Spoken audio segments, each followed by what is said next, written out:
ready for a snooker spectacle. The World Championships 2023. World top snooker champions will converge, aiming for the coveted title. It's a battle of nerves, skill, and strategy.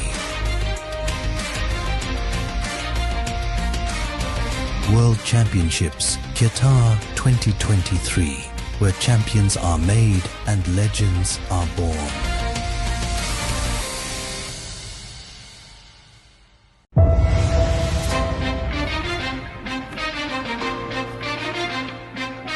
Welcome back to Qatar! In a world where precision meets strategy, and every shot is a masterpiece painted on the baize canvas, get ready for a snooker spectacle. The World Championships 2023. World top snooker champions will converge, aiming for the coveted title. It's a battle of nerves, skill, and strategy. World Championships Qatar 2023, where champions are made and legends are born.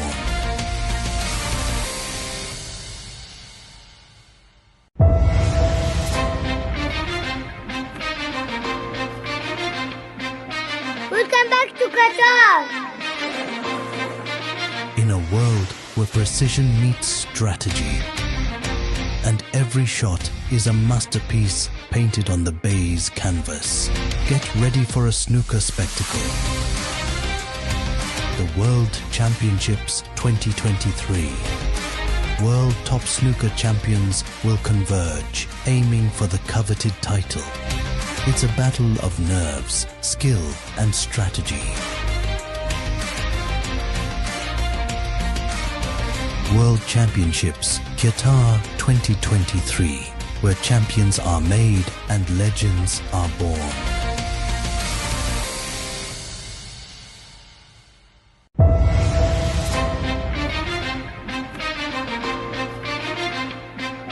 Welcome back to Qatar!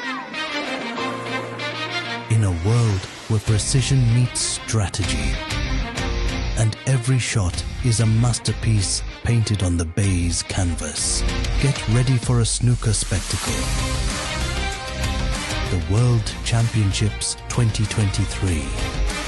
World top snooker champions will converge, aiming for the coveted title. It's a battle of nerves, skill, and strategy. World Championships Qatar 2023, where champions are made and legends are born.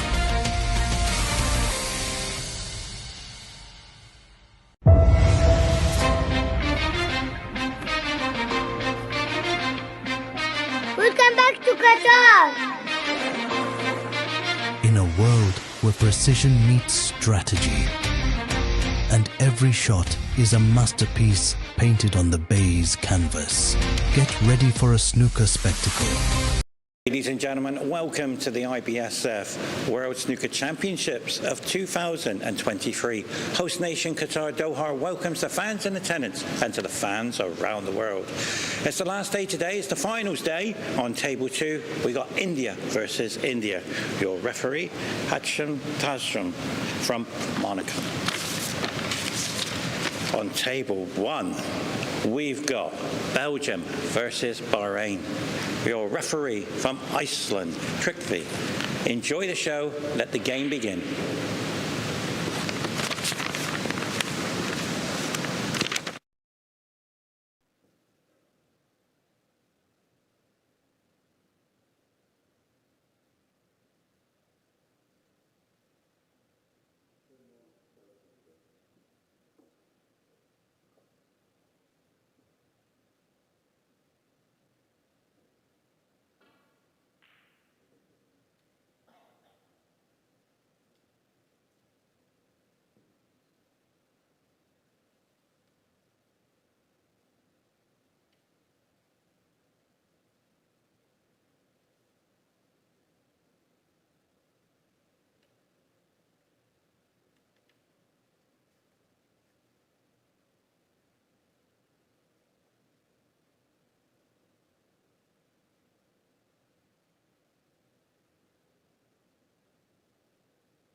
Okay, ready to go. Well, ladies and gentlemen, welcome to the IBSF World Snooker Championships of 2023. Host nation Qatar Doha welcomes the fans in attendance and to the fans around the world.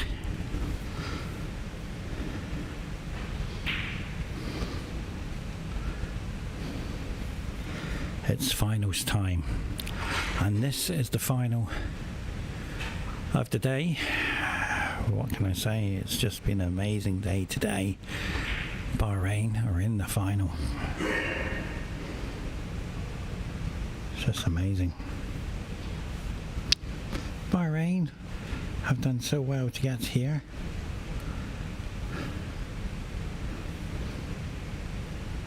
And they overcome a few days play.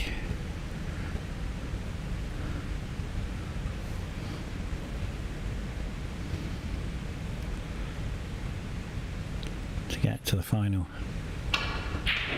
Well, for me, this young man has to go down as one of the most enjoyable players, but he is playing in a team event which will, how can I explain, try a little bit harder and then forget to enjoy it. But I feel that if points get ahead, he will start to enjoy, and we will see his ability of potting and safety.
The reason why I went quiet, sometimes in the game, you've got to study the player's ability. And there's a reason for that.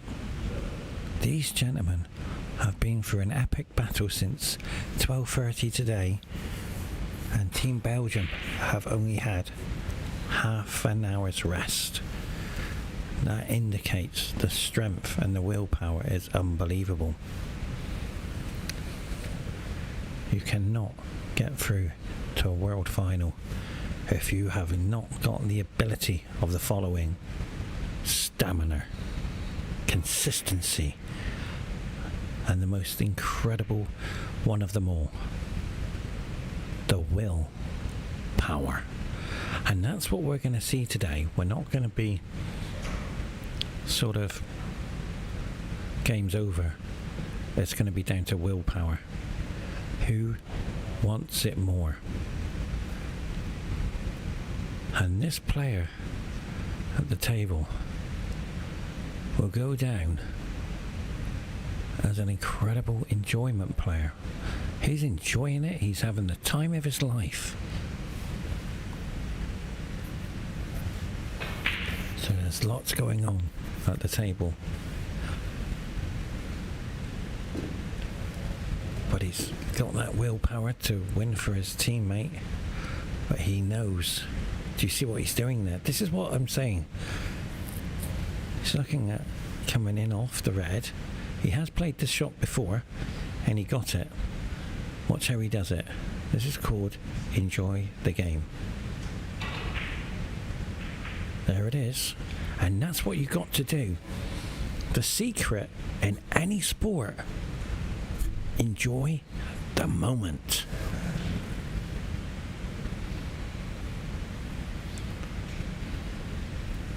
Incredible shot.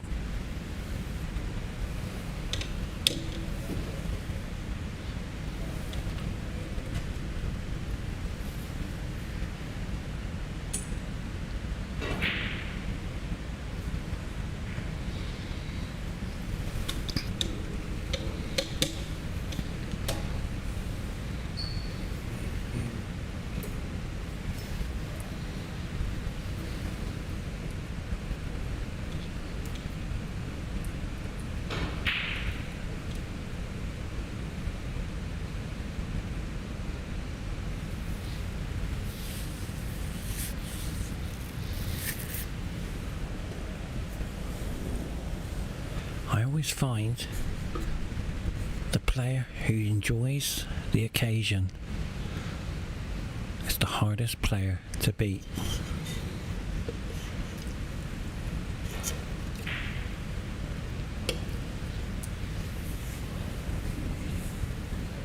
And I feel what I've seen so far from both teams, an incredible final. You got Bahrain, incredible.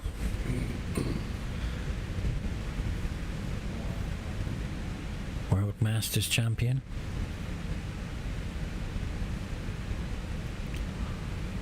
And they're up against the Eye of the Tiger team. They know that this is so important.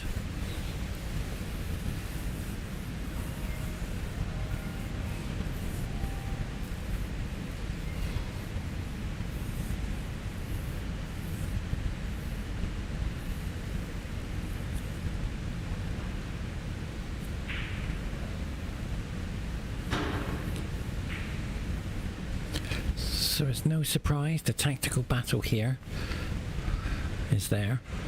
It is important to do that at the beginning. You don't want to give your opponent a start. But right now, this red to the middle. He's just checking the line with the cue there, trying to get the angle right. And also while we're here, on behalf of... I didn't understand that shot. Unless he's covered that red. because that was very risky, because that red did go to the middle. So on the behalf of the IBSF and Qatar Billiard Federation, thank you to the worldwide fans, to Qatar TV, BN Sports and Outcast. Incredible support all over the world.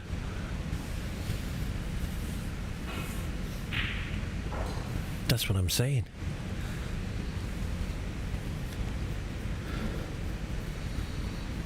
When you play to win, your game changes from enjoyment to a nightmare. Go out there. Don't be afraid to miss. If you miss, it happens. But imagine if you pot it. And this gentleman is an incredible potting machine. Great player.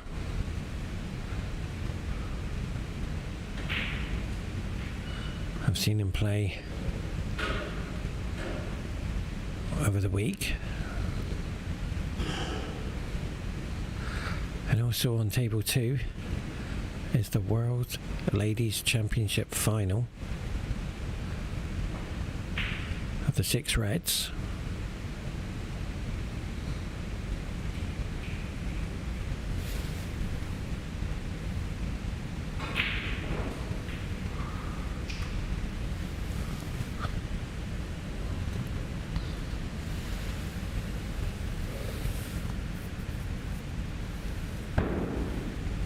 So you can see already, yeah, the occasion won't affect him, but it might just forget his game. His game is to go out and enjoy every shot. Easier said than done. But right now, this young man from Bahrain is running away with the points. Look at that. The power.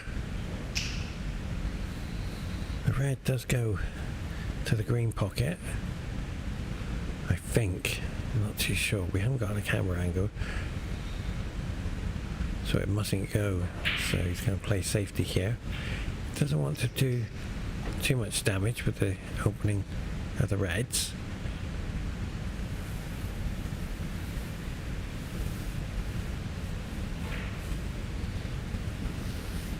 That's an excellent shot. And that's how you play a secure frame. We don't talk about the secure frame very often, but this is one of them. You're 42 points ahead. You don't want to allow your opponent to pot anything, and this could hurt Belgium because they're going to try and pot everything.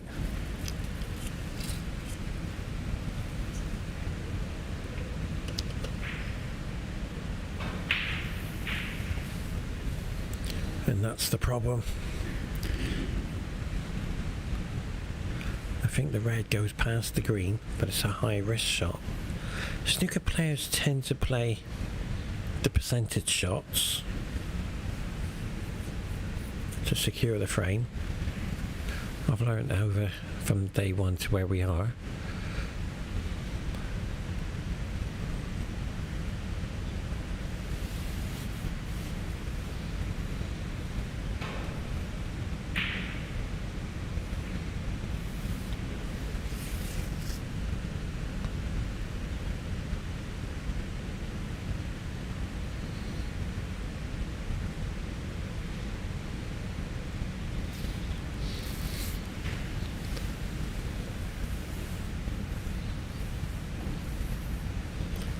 This is our last episode.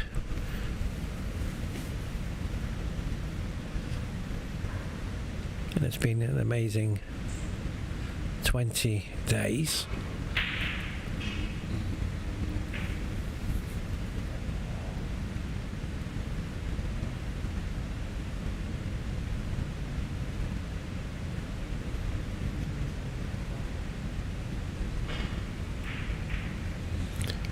this is another opportunity now. The human error has crept in, and I've always said it in every episode, the respect I have so much for the snooker players, concentration is unbelievable. We've been here since 12:30. In Belgium, I've only had half an hour rest, and they're all up and running, and that's the difference. Now, the reason why he missed that is because of the accuracy isn't consistent as it was in the beginning of the match. So the pressure is building. Fatigue is playing a major part. So they do have rest amongst the games, but fatigue played him on that shot.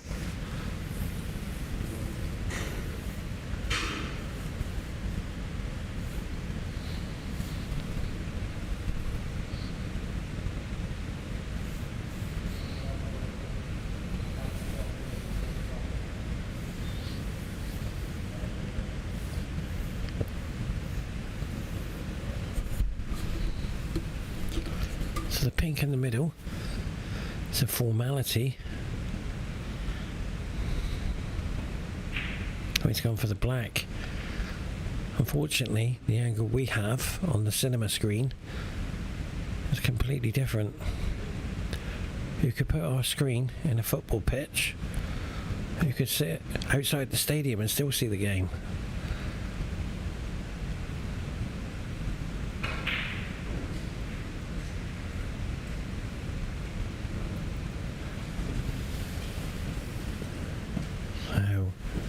Bahrain is off to a great start. Yeah, he's just looking at the angle to come up with past the blue area, so he's got to get it right.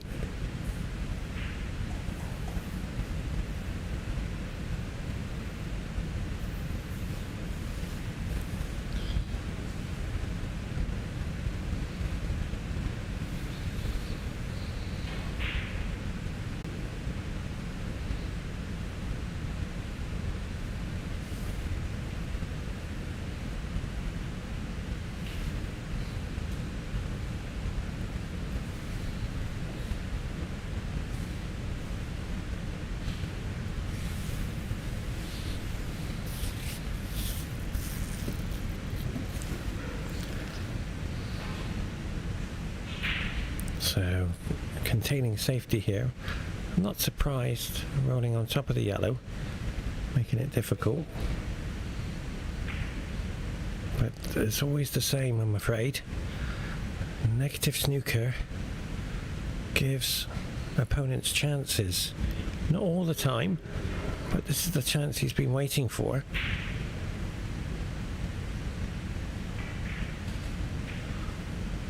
This is the opportunity Belgium are looking for. Now the table's speeded up because it's very hot in here. We talked about the conditions.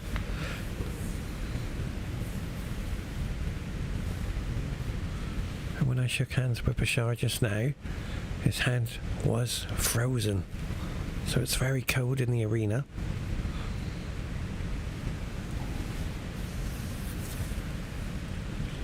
And it's fair to say, we're not in a fridge no more. The blizzard's back.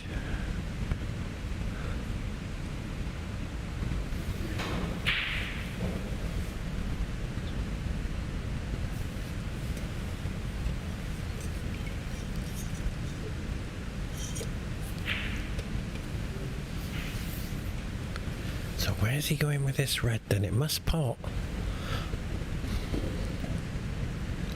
And all of a sudden, he's starting to enjoy the game again, and his game's come back. He must stay like this. If he plays to win, he will find it very difficult,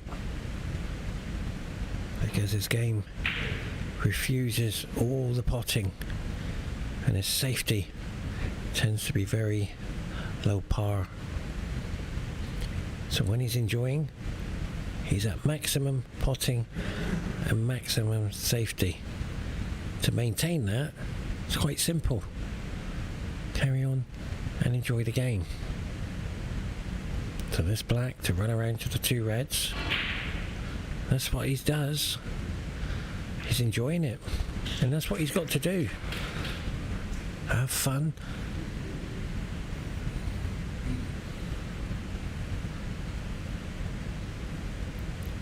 And this is sending a message to Bahrain. We're here. If we win, we win. To reach the final was fantastic. But don't be under any illusion.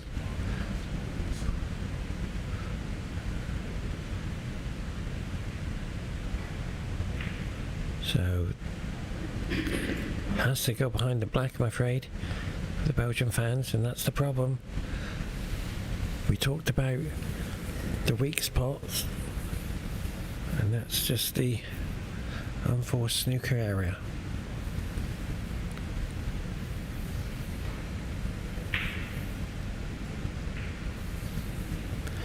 Yeah, he's enjoying it out there though.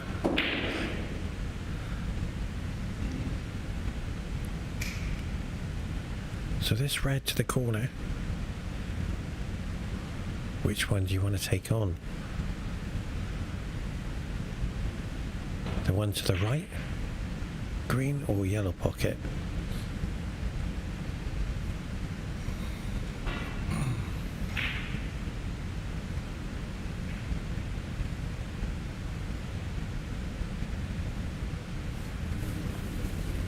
So it's okay there. He's happy with that.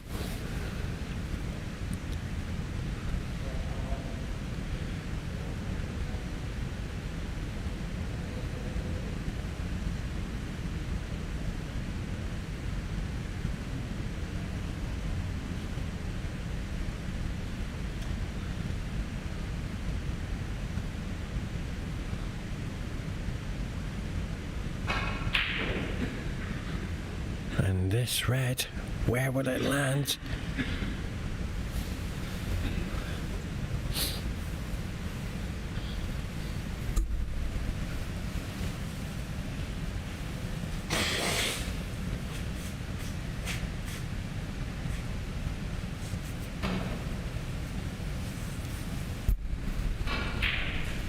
And that's what you got to do. Keep potting, get points.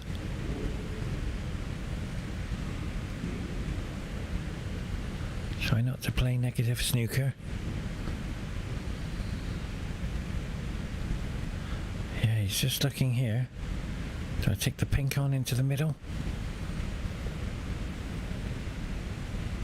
Do I take the pink into the green pocket? Or do I roll up behind the black? And that's could be a good option. But he has to get it right. It's no good just hitting it for an easy escape.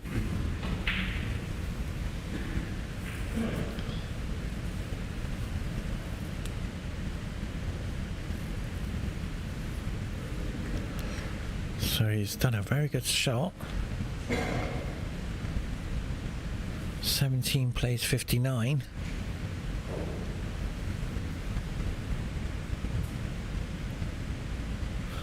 42 difference. 35, yeah, so yeah. That's the problem, you see. Snookers are required. So you have to somehow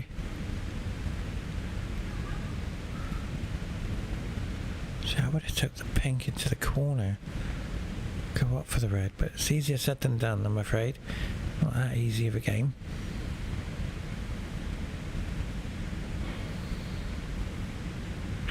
But wait a minute. The angle he's come off the cushion there, he's gone straight into the red. So that's 4 points. 35 on the table. 35. 56. So he still needs another snooker. Just working out the maths there. So it's gone freezing in here. It's the worst temperature I've been in all week. It's too cold.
gentlemen, it gives me great honour on behalf of IBSF, Qatar Billiard Federation, Qatar News Agency are here taking photographs and publicity, and they come to my office.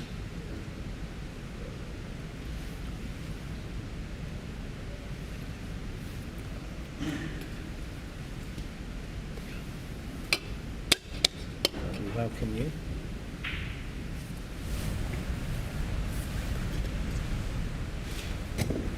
And it's been a great day so far for the Qatar News Office to come into the studio, and we say thank you very much to you guys. They were with me a couple of seconds ago. It's important to remember, without support in the world, you're going to get nowhere. And these players have got the greatest support for advertising as well as media. Incredible. We are not just broadcasting to the YouTube channel, we are broadcasting live around the world, and we emphasize live. Qatar newspaper have just come in and indicating that they will broadcast this in their newspapers for everybody to see, which is fantastic support. And also Qatar TV, BN Sports and Outcast are broadcasting all over the world. So all the viewers around the world, we say thank you to you, and of course Qatar YouTube channel. Now what do you what do I mean by that? Well, what I mean is they use the link for the fans around the world, so much appreciated. It's very important to feed this match all over the world, and I'm sure Belgium families and friends are tuning in, and thank you for you guys as well as Bahrain as well. So you get the feedback. For English is myself. My name's Paul, and I'm a commentator for World Billiards. Now, what does World Billiards mean? Well, World Billiards means pool billiards, 6 reds. So because I'm a volunteer, it's something which I give back into the billiard world. I play 9-ball, and for the world stage I do the commentary as well as play. So that's what I do, and all of us here in the media team, camera crew, we have completed over 200 hours this week, well, from the 4th to where we are today. This is the last episode, so we will say goodbye today until next time. And the future for snooker in the Middle East is incredible news. I can't give you that news, but one thing about it, the future is bright for snooker and pool. And we cannot forget the table sponsor as well. Not only do they do the snooker tables, they do the pool tables for the Qatar Open 9-Ball Championships of 2024. So congratulations. History was made this week with this gentleman at the table, World Masters champion, and of course Ali O'Bailey in the men's division. And we cannot forget Michael Giorgio, becoming champion of the world. But when we go down to team events, Hong Kong, China did very well. For Belgium, they've made history. history in the making, as well as Bahrain to get through to this stage.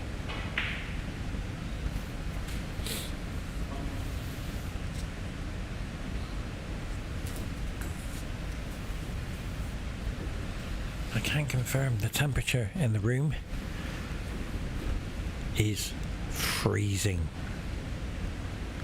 And there's the beautiful trophy, who will become champions of the world.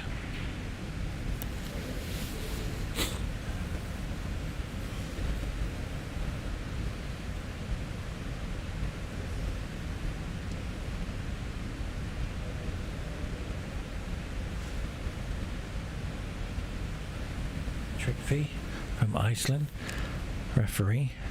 Tremendous performance from all of the yeah, it's cold out there. It is freezing, I can assure you. I don't know why they play so cold. Something to do with the balls on the table, but it's very cold.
Both teams are trying so hard.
he has to be introduced. Okay, ladies and gentlemen, have I got breaking news for you today? It gives me great honour to introduce to you a legend from Ireland. Rodney, welcome, and Mark. Thank you very much, Pepsi. How are you? Thanks for having us. Having you, it's me so excited to have people come to my office. Everybody avoids me like the plague. Great office as well. People don't realise the daily rate is huge. Well, Rodney, first of all, welcome to Qatar. Now, I have seen you play. You're a tremendous player. Can you tell us a little bit about yourself? I've been playing snooker for nearly 40 years competitively. I've been playing for 31 years. I've represented Ireland for the last 26 years. I've been all over the world, basically. I won a World Under 21 in 1999 in Cairo, and got beat in the European Amateur Final in 2007, and I got a bronze medal in the World Amateur Championships come Damascus, Syria, and had a 147 in the same championships. Now, being such a talented person, as well as representing your country, congratulations on your career. And how have you joined Qatar in the championships? I know your team lost to Belgium yesterday. Yeah. Sorry to hear that, because we have to stay biased and straight down the line. Yeah. But you put in incredible performance to get there in the quarterfinals. For years, I heard of Qatar from my coach PJ Nolan. Oh. He would have been a national coach for out in Qatar for 8 years, was it, Mark? Yeah. And it's a country I always wanted to visit, and I'm delighted I visited, and I really enjoyed the stay. I have to say one thing before I go ahead. further. I'm really sorry for what happened to Johnny Farrell. He broke his ribs in the toilet. Yeah. And sorry to hear that. That don't happen at snooker tournaments, and unfortunately with this tournament it did, and it's a freak of nature. Yeah, we're sorry to hear that. And how have you found Qatar's weather? You're in the winter season now. Yeah. How do you find the weather? It's brilliant. we love warm weather. Now the most important thing is, I know you're wearing shorts in the office today. Yeah. We tend to go through spells of. This morning we were on the beach. Right. And the sun was out. We were having a lovely time in the studio. Then we went into the fridge, and then all of a sudden, the blizzard arrived. 3 seasons in one day. Exactly. I shook hands with Bashar. He said, "I'm frozen." And his hands was frozen out there. Yeah. And I know we've got Mark here as well. What does this mean for Belgium? Are you surprised Belgium have come through? No, I'm not actually. Myself and John have played them in the European teams in the last 2 European team championships. They've beaten us, we've beaten them. They're a really strong pairing actually, they're a good side. Wow. They're a very good side. Not surprised by either team in the final, if I'm being honest. I did actually think Rodney and Dylan would beat them, but it was such a tight match, 4-1. Oh, yeah. What happened, does it? It was very, very tight. Yeah, I think Belgium got the jump on us, maybe the first 2 frames. They got a quick start. And that was where it was won and lost from a neutral's point of view. Yeah, definitely. And I know this is 2-0 at the moment, and it looks like plain sailing for Bahrain, but I don't think that's the case. If I'm being totally honest, I think there's a lot of snooker left to play in this match. This is a good Belgian team, and Belgium have always produced great snooker players. Always. They have a history of producing great players. And these are two of their older, better players, shall we say. I can remember reading about Peter Bullen when I was maybe 12, 13 years of age in snooker magazines. Peter's been around a long time. Yeah. He's been at the tail end of Europeans for a long time. Peter Bullen is a good player. And I don't think this is over it's definitely a big advantage for Bahrain. What I saw with Belgian players, I mentioned it in the interview, his opponent, his partner who's sitting down, I've put him on table 1 as the most enjoyable player to go out there and enjoy it and play, and he did very, very well. But then he changes his game to go in to win, and the game's enjoyment has completely disappeared. That's what happens. So when you get to a final, Yeah, you start wanting to win. Yeah, a final is it's the hardest thing in the world to do. You've got to treat it the same as any other match. Yeah. It can't be any bigger or any smaller. It has to be the same. Exactly, Mark. But it's not easy to. It's not easy to. I think Pete Sampras said it years ago at Wimbledon. He says, I went out and played Courier in the 93 Wimbledon final, and he said he was a bag of nerves, but then he kind of turned around to himself and said, what has changed? Nothing but just me mind, and kind of treated it like a first round on the centre court. Wow. So that's I agree with that. That's Yeah. great mentality. Yeah, Steve Davis is famous saying, "Devil never gets old. Play, what was it? Play as if it means nothing when it means everything." Yeah. And Pepsi's shivering here next to us, guys. We're going to have to go and get him a water bottle and an electric blanket. and a cup of tea. In Ireland, they're stripping down to their bikinis and mankinis, and Pepsi's frozen here. Oh, I'm absolutely frozen. I just came from the gym. I'm very warm. Now, Rodney. That's been my home for the week, actually, as Rodney can verify. I've been stuck in the gym all week Yeah. because I've had nothing else to do. So watch them, and to be honest, I'd rather go to the gym. Yeah. And what about the future for you, Rodney? What's your future? What would you like to do? I just really want to keep on playing snooker and enjoy it, and try to keep on improving, playing some more of these Masters events and more of the amateur events, and take it from there. I'm kind of, at the moment, I'm a bit in limbo at home. Okay. So if anyone is looking for any help with their game, get in touch with SBI Snooker. Oh, I think you're plugging it there. Is advertising free here, Pepsi? I didn't expect that. But the most important thing is, Rodney, you're a gentleman. And at the table, you're a warrior. He is that. I tell you. He is that. He's underselling himself a small bit. He's probably one of our greatest players of all time, Rodney, without a shadow of a doubt. Himself and Brendan, I don't know, they've trooped all over the world, representing Ireland for the last 25 years. And what they've done in the game is unbelievable. It really is. And they just keep helping Irish snooker get stronger and stronger. And they're so difficult to beat. I wish they'd retire, actually. And do you feel with PJ being over in Ireland, the impact of what you and Mark have achieved in your careers, and with Ali O'Bailey winning the how does that mean? Because what I'm trying to do is the journey to get there, and your journey to become champion of the world is so difficult.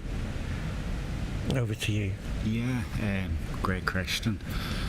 I think where people look at snooker, it obviously is sport, so sport has gone winning and losing these days. But what people tend to forget, snooker is an acquired art. It's like a musical instrument, and it needs to be practiced and practiced and practiced. And some people will come good in a few years, and other people mightn't come good for 20 years. And that's the fact. That's kind of been the case with Addy. Yeah. Because P just started him. Exactly. As a young child. Exactly. And then it's been taken over by Mike Russell and by Michael Giorgio. Yeah. So he's had a lot of help along the way, and I know that Mike Russell and Michael Giorgio now are getting all the plaudits. But really, it starts from the basics. It starts from the basics when you start them off as a kid and you teach them the basics, and Ali was well taught, to be fair. In any industry, if you haven't got the foundation, correct, that building is going to tumble. Correct. Oh yeah, and without a doubt. And The basics. and I've said it when I was in here the last day, it's the fact that it's on in Qatar And the fact that a home player won it is absolutely huge for the game. I think to grow the game as well. But I think, especially because Ali is such a nice guy and he's so approachable by everybody, he actually feels a little bit Irish to us. Yeah. Wow. He really does. We've always felt like that about Ali. He's such a good lad. Yeah. I think I would be right in saying one of Ali's best friends in the world is Greg Lacey. Oh. Yeah, from Cork, Ireland. And I can remember playing football with Ali about maybe nine years ago in Sharm el-Sheikh in Egypt at a World Team event. Wow. And every night Greg and Ali would be almost like on that football pitch, and we'd be playing against the Egyptians. Yeah. And what I like about the journey when I speak to Ali, I'm one of the luckiest pool players in the world. He's my training partner for 12 years now, and we're talking incredible journey in the pool world. He's been to America. All right. He's beat some of the top players, and he just recently lost Hill to one of the world champions, and Alban Ocean, which is world class. It was all on one frame. Right. And I'm explaining the journey you had and the journey I had, and I hope one day he will do it. Hopefully one day he goes to Ireland. Yeah, well, he'd be very welcome if he came to Ireland. Let me tell you, he'd be, I'd always be welcome. The crack? I think PJ has him like a snooker son, really. Definitely. Oh, 100%. Yeah. He's like Ali. He's such. It's hard to explain how nice a bloke Ali is. And to be fair, all the Qatari lads are so good to the Irish lads. You've Vessan as well. Yeah. Played in the Masters team chapter or the individual. And they're all so nice to us. They can't do enough for us. Exactly. We're very, very lucky like that, to be honest. And like snooker players as a rule, we tend to be a bunch of whingers and mourners. We give out a lot about stuff, but we can't really give out about an awful lot here, to be honest. But we've been Round of applause. Round of applause. Yeah, it's been good. Belgium have Qatar a bit of trouble here, actually, in this front. The way my commentary is a little bit different in such a way. I'm not allowed to use that word different. I apologise. How can I explain? A pool player's point of view, and then this will be my 44 World Championships, which I've covered in billiards. Your commentary would be a little bit exotic. I like that word. My wife said I'm not allowed to use different because that is the terminology. Colourful. Yeah, colourful. I like that one. Let's go for the rainbow. Why should everything be the same? And the way I see this, Rodney and Mark, this clearance is here. So break building, and this is what I love about this gentleman.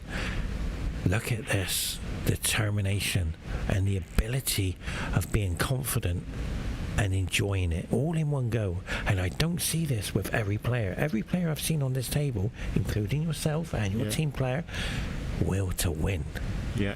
But this ability of this young man gives him superpower, and he can clear when he was in the singles. Right. But when he's in the team event, he's saying, I don't want to miss this, my partner might be upset, we could be out, but he's got to switch off. Team event is such a different definitely. You're playing an individual game out there, and you have 5 frames, and you have 5 frames. You can afford to make a few mistakes. You're playing for somebody else here, and if you make one mistake, you've only got 1 frame. You could be sitting down for another hour. 100%. So it's you tend to be, even though you should try not to be, you tend to be extra careful, which is probably why you see so many long safety battles and drawn out frames in this event. That's probably why you see it, because there's been a lot of long matches. The reason being is people are afraid to miss because they're letting the other player down, even though they're not, but in their own mind they are. Well said, Mark. Rodney, how many hours do you practice? I could range from 2 hours a day, and I could range to maybe 4 or 5 hours a day. Wow. And there'd be an odd day, once in a blue moon, I might do 9 or 10 hours a day. Oh, how do you I can't do that. But it's true. It is true, and I said that to you the other day. Yeah, you did. 100%. I do a couple of hours a day, and then if I have a day off from work, it'll probably be 3 or 4 hours. But then every now and then somebody will come and play, and it'll be 9 hours. Yeah. And That's no mean feat at our age, because being actually able to walk for 9 hours at our age is not easy. I might play snooker. and what I would like to discuss, I did this with Mark, the conditions. Now, the table, the conditions, obviously the AC will play a major part. But what about those deadly finger marks? How that ball drifts when it hits it at a low speed? How do you find it? I found the conditions good here. Okay. I have to say, I liked the speed of the tables. I like stroking the ball. I don't like hitting hard. Oh. I like for instance, this black here, we're going to see him squeezing an angle here that on a normal table he wouldn't be able to squeeze because of the speed of the cloth. What do you mean by squeeze? Never heard that one before. You would see the likes of Ronnie and John Higgins, and it's just getting an angle. You can rob an angle that ain't there on these cloths. Yeah, you can cheat the weight a little bit. Oh, okay, yeah. In the pool terminology, we create. We call it the create. We create the angle. It's the same thing. Like really, if that's a slow table, that shot that Pascal's just played there, he's going to have to play a deep screw off the side cushion to come back out with a little trace of check side to hold for that right. That's what he's going to have to play, because you can't get it out otherwise. Right. And on these tables, you can be nearly just off straight in the black, and you can still get an angle to bounce off the cushion and come up. It's just that the pace of the table helps you so much. And that's what I like about Mark. I've done commentary with Mark before, and the knowledge, I have to say it, the knowledge he has is incredible. I learned it all of Rodney. I'm being honestly so am I. People might not realise, but I'm a volunteer, and I thoroughly enjoy supporting Caterpillar Federation and the IBSF. But Rodney, do you play pool? English 8 ball or 9 ball? Do you play that?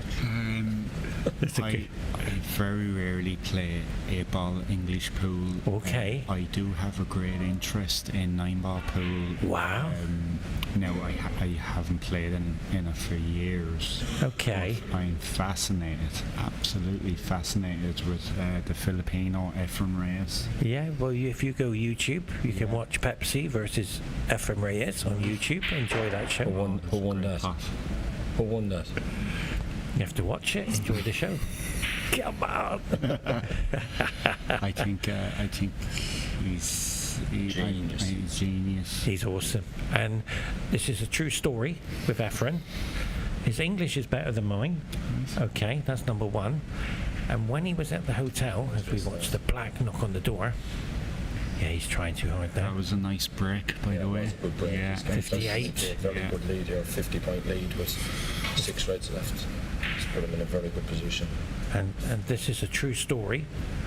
Efren Reyes and Pepsi were playing chess up to 7 hours per day. I heard he's a great chess player as well.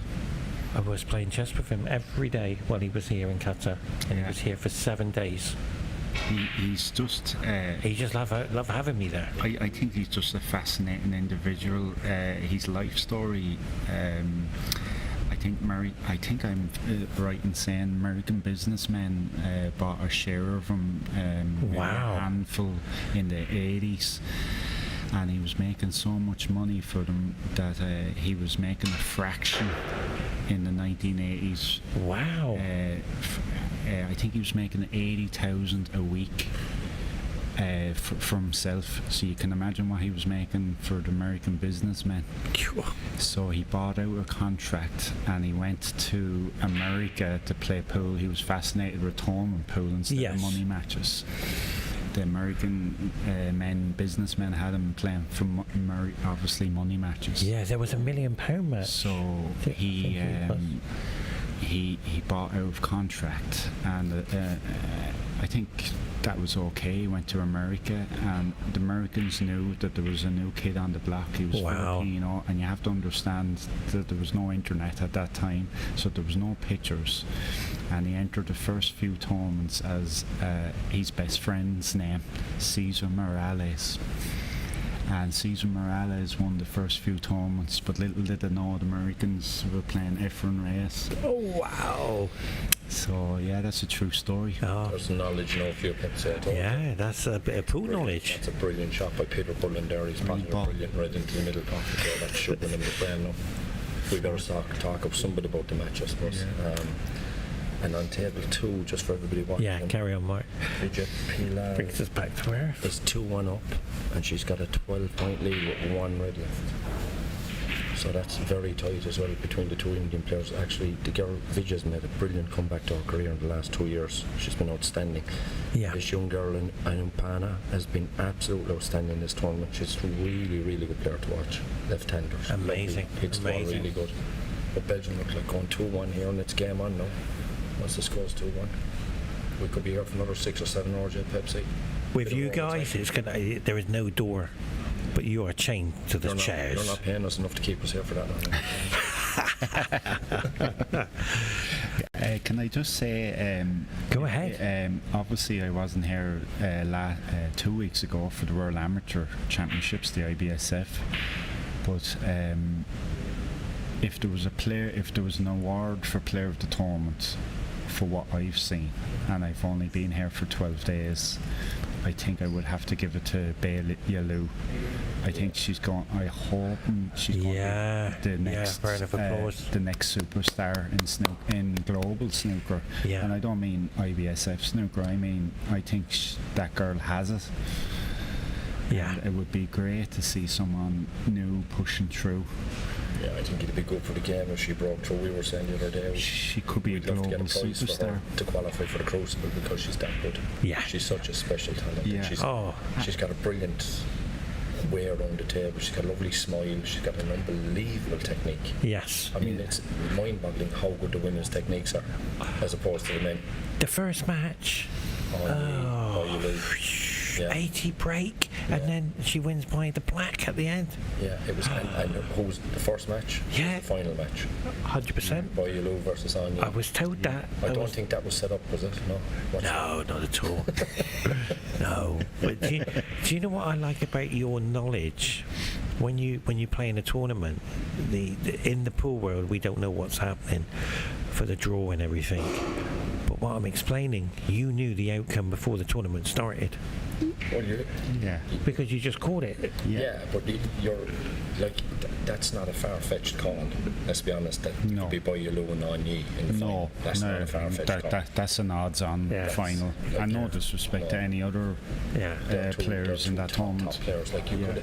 No, you could easily have had Wendy Jans is in there as well. Yeah. You could have had, your Vidya is there as well, and obviously you have the other semi-finalist, Dami Mahoney. Yep. So there's a lot of good players in the women's game, and to be fair, the women's game is in pretty strong place right now. Yeah. There's a lot of like Mink. I love watching Mink. Oh, and she was so yeah, unlucky in the UK qualifiers last week. She had a great win against Adam Duffy, 6-3. And then she's been so unlucky, 5-2 up against Michael White, who's actually ended up qualifying, I think, isn't he, for York? Yeah. And she's so unlucky to lose 6-5 to Michael White. She's, another brilliant player. Do you know, it's great to see women snooker. They have a lot of good young players coming through. A lot of good young players. Hopefully one of them breaks through. Yeah. And when she won that world title, I was doing the commentary on her game. Right. Yeah, she's a top player, Boyulu. Yeah. She hardly dropped the frame this whole tournament. Brilliant. You know, and that was such an outstanding win for Vidya this morning against her in the semi-final to beat her 4-3. That was brilliant. I think Bay was 2-0 up in, Bay was 2-0 up in Yeah, she that was. match. She was. I was watching the scoreboard, because I don't really watch the scoreboard. Mark showed me how to deal with everything, and it was like, wow. Imagine, ladies and gentlemen, he's been in here now for nearly 3 weeks, and he had to have it. Non-savvy internet Irishman come in and show him how to work his. Oh, yeah, And you want to see the setup he has there? It's better than the BBC. The Pepsi office. The Pepsi's office. And do you know Pepsi's what? head office, yeah. There's no Pepsi here. Oh, there is, yeah. He's got a can there somewhere, yeah. The Pepsi advertising. Yeah. There's no alcohol in it, I promise you. Wait, here's one. This is a true story. When the World Championships for 9-ball was sponsored by Coca-Cola in Qatar, Mum Barrett said to me, Pepsi, if you win, we can't see your Pepsi. The winner, Pepsi. Because it was sponsored by Coca-Cola. Yeah, but you can just look. Sometimes you just got to do what you got to do, and that's Yeah, it. fizzing around the table. Oh, by the way, lads, do you know how I got my name, Pepsi? I've heard the story, but I've forgotten it. I won the Pepsi Challenge pool tournament. That was it, yeah. Yeah. There was 2 players in it. And actually, you're right, in the final. I love this, Mark. Rodney, what's your stage name? In pool, we all have stage names. What's your stage name in snooker? He asked me this the other day, Yeah. and I said I don't have one. He doesn't have one. I don't have one. Okay. I said I do have one, but they're not repeatable. On Oh, yeah, that's right. Yeah. Rodney, what's yours? I don't have one. He doesn't Smooth. have one. Now, Everyone just calls him a legend. okay, the legend is arrived. Now, in snooker, I was asked, in pool, I was asked to come up with something. It was called the silver break, because we get a golden one, and the silver one is when you break and everything goes over the pockets and you can't miss it. Yeah. Now, in snooker, I was asked to come up with one, but I came up with 2. Every point counts, which was obvious, everybody knows that. And the other one is, every red you pot is -8 on the table for your opponent. That's true. Yeah. Ted Law said that 50 years ago, Pepsi had Oh, there you go. Sorry about Okay. Ooh, I was asked not to say, about that. No, where's the white? So I've come up You with... can say that because everybody says it now. Why don't you use the DDK as well? You should use that. Dennis Taylor's bread the double kiss. So I've come up with... The cue ball has left the table. That's a good Very one. good. Come on then. Oh, the referee, Jasmine, I said this to Mark.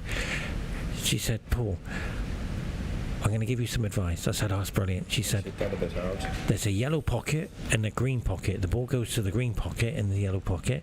Mark came up with some ideas, but what's your idea for the black? Well, I didn't come up with Yeah, an idea. the I just numbers. told how we number the pockets. Yeah, how you numbered when the play pocket. golf. Oh, yeah. So you've got 1, 2, 3, 4, 5, 6. That's all I said. That's Yeah. the only thing I could say, really. And the crowd's building.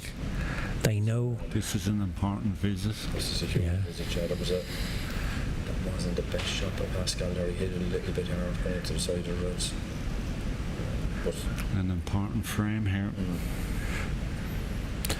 I did the World Championships in 2021 on this gentleman, and I said he potted 1 red, and I feel that he'll get the highest break of the tournament, and it happened. 130, I think it was 131 or something like that, and he did it. Yeah. But almost a 147 on this table in the tournament. 10 reds, 10 blacks. almost. Yeah, well, I mean, he had the easiest red on the planet, and what he did was, Krishna counted the scoreboard. I said, Krishna, what happened? He said, I counted the score. Yeah, I just. I apologise about the code coming in. Was that your doubles partner in the crowd there? Yes. Yeah. Mine, John. Yeah. John. Yeah, he's Amazing guy. thankfully he's feeling much better. Yeah, that's so. He hasn't got much, and screw back off the blow, I think. Yeah, you guys have got this ability of seeing what's going on. Well, he's got much shots. He's got the red at the back of the pack. He screw back and play a shot and nothing else. That's all he's got, really. But Go ahead. Go. again, it seems to be what Bahrain are doing the whole tournament. They seem to get in first early and they seem to build a lead. And from there, they tend not to let go. They get a stranglehold on the frame and they just tend not to let go. And that's how they're winning their matches. And that's a lovely shot again. It's a really nice What a shot. shot. And even if it runs too far, Yeah. which it He's in has, control. he's got control of the frame again here now. He's got a bit of a lead and he's got control of the frame, and a 2-1 down, the pressure's all on Belgium. So That's what. what they've done actually really was to build scoreboard pressure all the way through the tournament. It's what they're very, very good at. Exactly. That's Definitely. It's actually what Habib done as well in the singles to win it. Yeah. And it's what Ali done Yeah. in the individual singles and the men's to win it as well. They build scoreboard pressure. Yeah. It wins matches. I've never heard of that one. I called it points You're in welcome. front. You're welcome, Pepsi. Oh, I got that one. I got that one. The pressure scoreboard. I'm going to use that one. Scoreboard pressure. Get it the right way around. Yeah, from Mark from Ireland. And that's what I love. I got, here's one for you from Wayne Griffiths. The the shark shot. Great white. Great white. When they miss, Let's be honest, Wayne's going to have a bit of knowledge. when they miss the black, I call it black ball fever. Mark's looking up. You fancy? What are you on? To be fair, for everyone that's listening, I look at him like that quite a lot. He does come out with some beauties, Pepsi. Oh my god. It's a big shot here for Pascal. He's in big trouble there. Yeah. Oh, the white knocked on the door. So, yeah, He something might have not be got on. away with that. Might be okay. Slightly. God, it's starting to the blizzard's back. Are you? It's starting to Anyone freeze. doesn't know, it's 33 degrees outside and it's minus 10 in here. And I tell you what, having you guys on board with me has made me so happy in all of the tournament as we watch that red knock on the door. It's an honour. Yeah, he moved with a cue action, Mark said. But the reality is, I'm all on my own in here. 10 hours a day. Go ahead. I've been talking about that for 2 days. It's like it's very repetitive what he does. Yeah. It's not something you teach. Right. Is it? No, definitely not. Wow. It's technically it's not correct because when he puts it's actually mine. Yeah. I don't know what my back arm does. I know it moves a little, but it doesn't move that much. But my elbow's a little bit bent at the back, a bit like a bit. Yeah. It's a little bit offline. But Habib, when he pulls the cue back, he pulls his arm way outside his body. Okay. Then he pulls back inside his body on the way down. No, it's fine once it's repetitive. That's a good shot by Pascal, actually. That's a brilliant pass because he was under the cosh there. If he missed that, he was looking like giving control of the framework. But yeah, under pressure, that may not stand up all the time. That action. Yeah. Like, when you look at other players, or like you look at, I'll give you an example. You look at Rodney's technique. Yes. It is Very smooth. absolutely perfect. Yeah. Yeah. You look at Mohammed Shihab. His technique is absolutely brilliant. Brendan O'Donoghue is another one. Very, very good technique. Ali actually has a great technique as well. Okay. And there's certain players with great techniques and you know they're going to be good under pressure Yes. Yeah. because their technique is so good, whereas other players, sometimes they're good under pressure, Yes. sometimes they're not good under pressure. And that's because their technique sometimes is very good and sometimes is not very good. So it kind of, it lends itself to that a little bit. So Rodney, how do you deal with pressure shots? There's a question. You just try to compose yourself as best as you can. A few deep breaths. I think the main thing is, and Mark might agree with me here, stick to your routine. Exactly. And that's where the practice comes in. And that's all you can do, you know. When the shot becomes too big, you generally miss it. I think you have to, there's a form of concentration that no one talks about, that you have to go and you have to ignore where you are. I think this might sound a bit deep, but it goes back to what Mark was saying and what Steve Davis said. Play as if it means nothing, but it means everything. Exactly. It's very difficult. Like,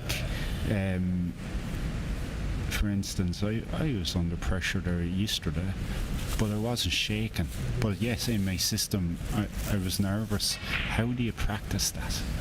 Because in practice, you're not like that. No. You know. Yeah, it's like Rodney said, you can build a shot up so much that it becomes far too important for the moment, and then you don't give yourself the best chance of making it. But what you can do is you can understand the importance of a certain shot. Yes. But you can give it no more importance than any other shot. Yeah. I think that's the key to it. You compose yourself, but you do have to have your pre-shot routine. You have to be able to do the same thing over and over again. It has to be repetitive. Exactly. I think a lot of it is going back to as a kid. Do you know when you're starting anything, football or whatever, golf, snooker, and you were winning things on television and all, and you were doing self-commentary, and obviously when you're a kid with self-commentary, there's a lot of positive, isn't there? There's very little negative as a kid. You know, this is for the FA Cup if you scored the winning goal and all. And I think it goes back to that. Or if you're putting a winning putt, this is for St Andrews. Yeah, this is for the Open Championship. Or this a black off the spot. This is for the Crucible. This is for the World Title. Yeah, and you kind of, what happens when you get older and scar tissue builds up, you forget the fun part of it. That's what I mentioned about this gentleman. Yeah, he is so enjoyable match to watch, incredible. But he's playing to win now, and this red. Yeah, but you have to find a way of making both of those things. Exactly. And that's. The white's left the table. That might not be too bad, depending on what happens with this right here. If it doesn't hit the jaw, that's actually not too bad where it's finished. Sometimes potting the white can be a good thing. No. Sometimes not. The best potter I've seen all week in the whole tournament from day one to now is a gentleman called Thomas from Poland. Phenomenal. Thomas Galski. Yes. Yeah. He is the most amazing potter I've ever seen. Sorry, no Pepsi, but as this happens a lot in this game, which is why it's such a stupid game. Go ahead. Pascal has played not such a great shot and ended up getting a great chance. Oh, yeah. The misfortune shot. It just happens a lot. It's just the strangest thing. It really is. Sorry, Mark. And that's it. He has actually played that lovely. It's a great white. The shark has arrived. And what I'm saying, why Thomas was the greatest potter in my opinion. Yeah, he's got a unbelievable. You don't know? No. Yeah, he's a fluid free Q action. He's crazy. I've never seen. If he had a stage name, he's actually Belgian. Yeah. Was he? Yeah, Thomas. Oh yeah, I heard this, and he went to. He lives in Poland. Yeah. So he plays for Poland. So Thomas is Belgian. Yeah. Yes. And as are most Belgian players are really good potters. Yeah, this guy was amazing. Yeah, as Luca Brissell proved. Yeah. You know, he's not bad, Luca. He can play a spot. It's incredible. And what I'm saying, Rodney and Mark, I looked at the way he was playing, and I thought I was like, wow, how do you put them at that pace? But he had a 128 break in the blink of an eye. Yeah, Thomas. Just like that. Thomas is a good player. The problem Thomas has, like you said, he's a really, really good player, and he's a really good potter. But he tends to be a little bit loose, which is why he doesn't go deep. Oh. He doesn't. He's safe. The old round game. Yeah, strong is not his safety is not his strongest suit. He's a really good potter break. Oh. I haven't seen him, but by the sounds of it, he probably just needs a little bit more balance. Yes. Watch him play. I must get a look at him. He's lefty, isn't he? Sorry? He's a lefty. I was just watching the balls. I didn't know if he was left or right. I couldn't believe how they get. Your homework there, Pepsi. I have to do my homework. Stephen Hendry got in trouble for that last week for saying he didn't know anything about mink, was it? Oh, wow. Yeah. You have to do your homework, Pepsi. I must. But I know one thing. Having you two guys in the commentary, I've done my homework. I've got the best in the business with me all week. Well, if that's the case, then Pepsi, you're underpaying us. But the reality here is this brown to the corner.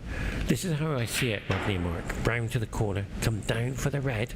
He's got to stop that cue ball. Well, he's going to have the red in the middle either way. But no, it's really awkward. Did you see that shot earlier? He played, he had the rest, and then he had the swan, and he swerved around. I wonder what he was doing. I didn't see it. I know after coming in. The most amazing thing I've ever seen. This can be his weakness, can't it? He tends to lose the white a little bit. Yeah. He doesn't tend to hold on as good a tight a white as the top players, but he's got the red in the middle, I think. And there's Wendy in the crowd. Yeah, on her phone again as usual. Maybe she's texting us. I don't think so. I'll give her a text and ask her to give us a wave, will I, Pepsi? But this red is just missed. Then you get the camera back and when I'll give her a wave. So what do we call this screen, or a cinema screen? Okay, yeah. We had to move it back because we're in a football pitch, and we moved it back and we're sitting outside the arena. Yeah. That's how big it is. And when it's up close, it messes your eyes up and you can't see the ball. See that, yeah. It's a giant screen. Yeah.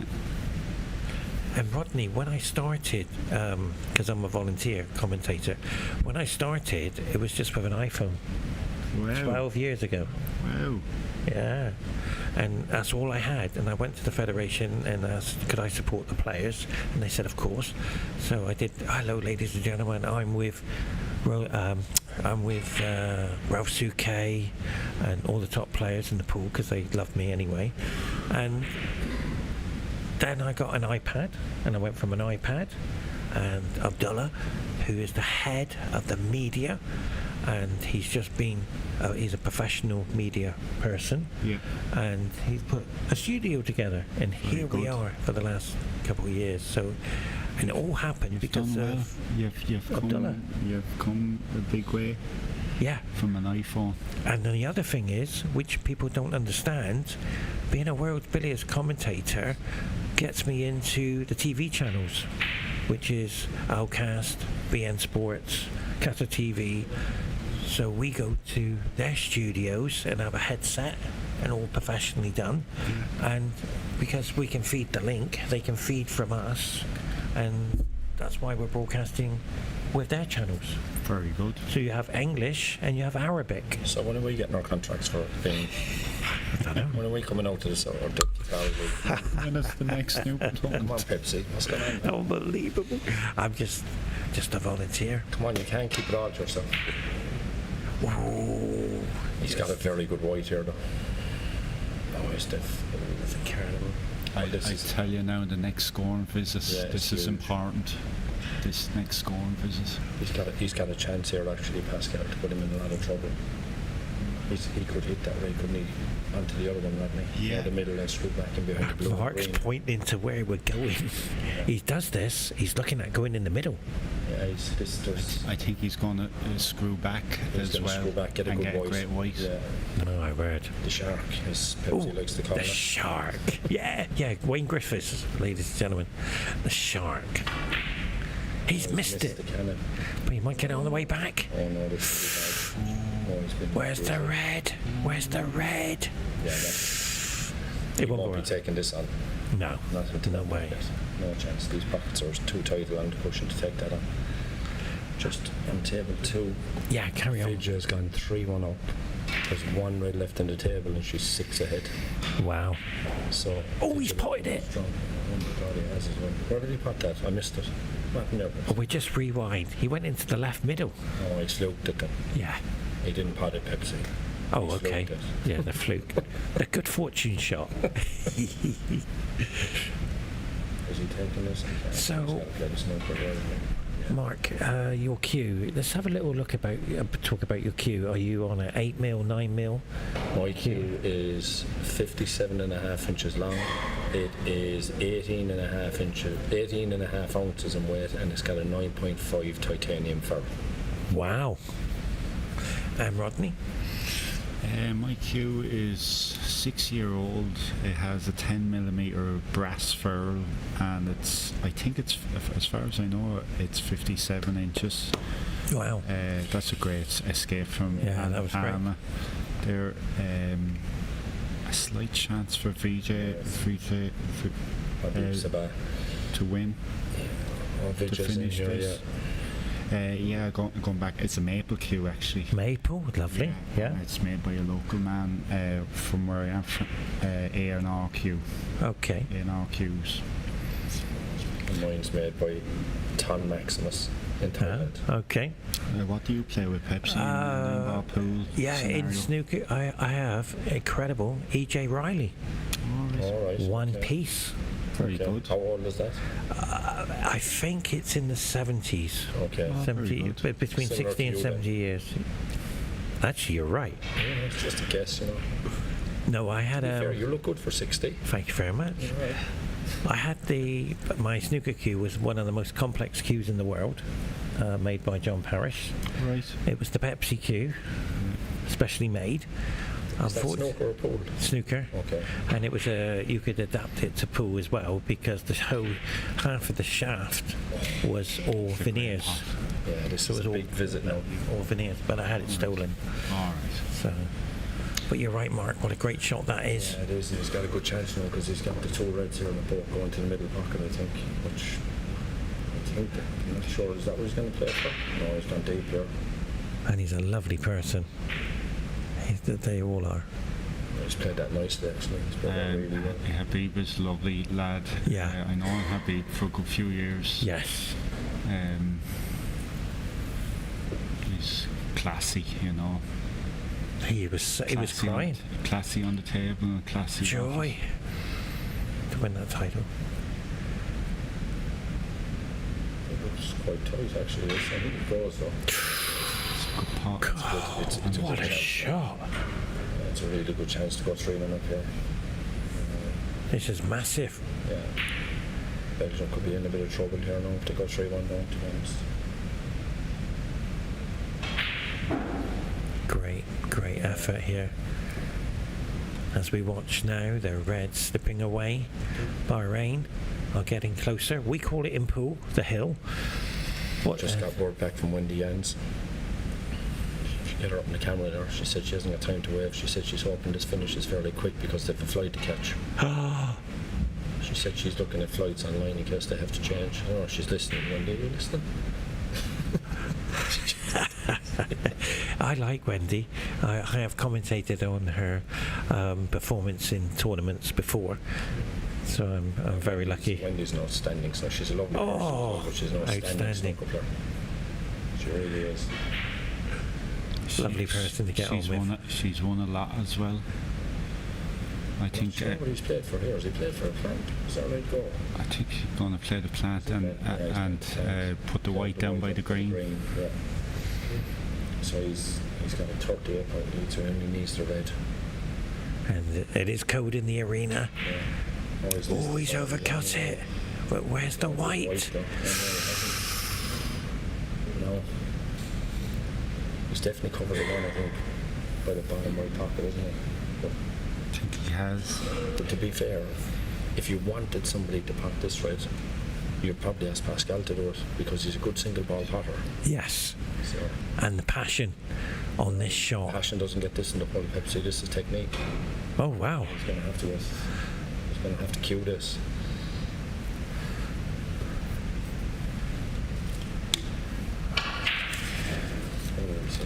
Where's it going?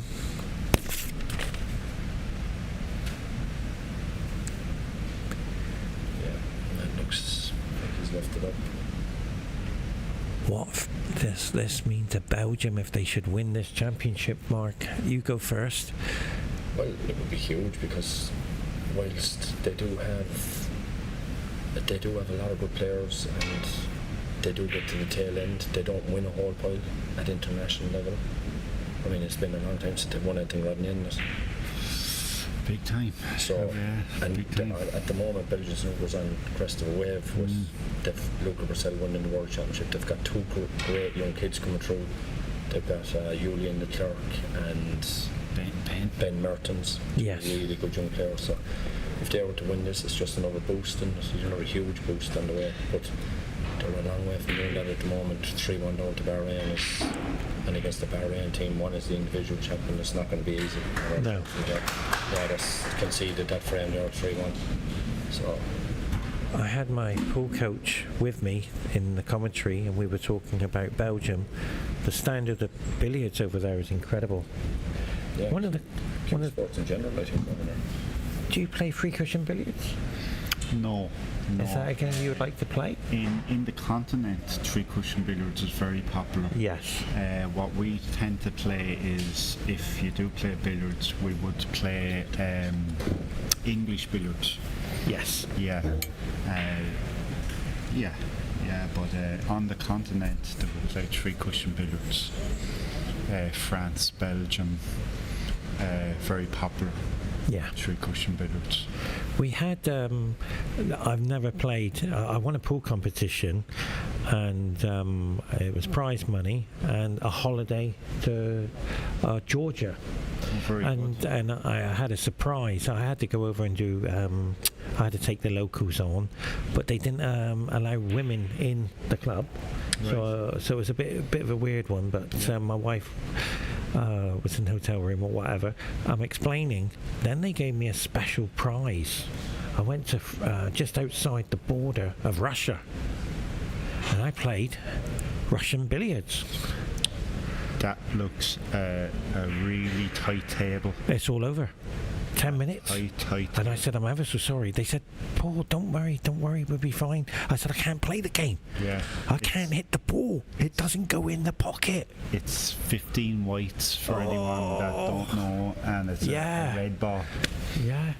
It's all over. It's a very complex game. I was terrified, and all the people from Russia, and I had I won't say a standing ovation. They were all clapping, making me welcome, and I went into the arena, and they're all clapping. Pepsi, ladies and gentlemen. I went, oh, I haven't played on this table before. Why is there all these whites here? Yeah. I didn't know, and they're saying, oh yeah, don't just hit a few shots, and everybody's going with the cameras and the video cameras. Missed. I never potted one ball. No, it's a very you definitely have to be an accurate game. Have you ever played the Chinese 8-ball? I'm booked in. I'm flying around the world. I'm on a world tour. Very good. Yes, I will be flying to March to do the commentary for the World Grand Final. And I've been invited with Michael Giorgio to play Chinese 8-ball because it all ties up with the WPA. And Qatar Billiard Federation have been so good to me.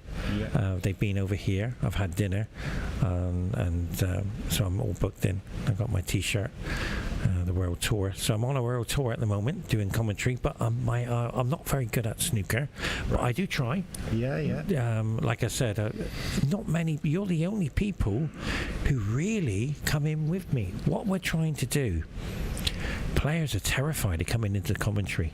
So what I'm trying to do is introduce them to the studio and give them the confidence. So if I'm the worst commentator in the world, it will make them feel good. Yeah. Does that make sense? And I've always said all the way through, turn the sound off. If you're not happy, you can tune into table 1. There's at table 2. There's no sound. But I like I said, it's a bit of a rainbow. But at the end of the day, I'm like Marmite.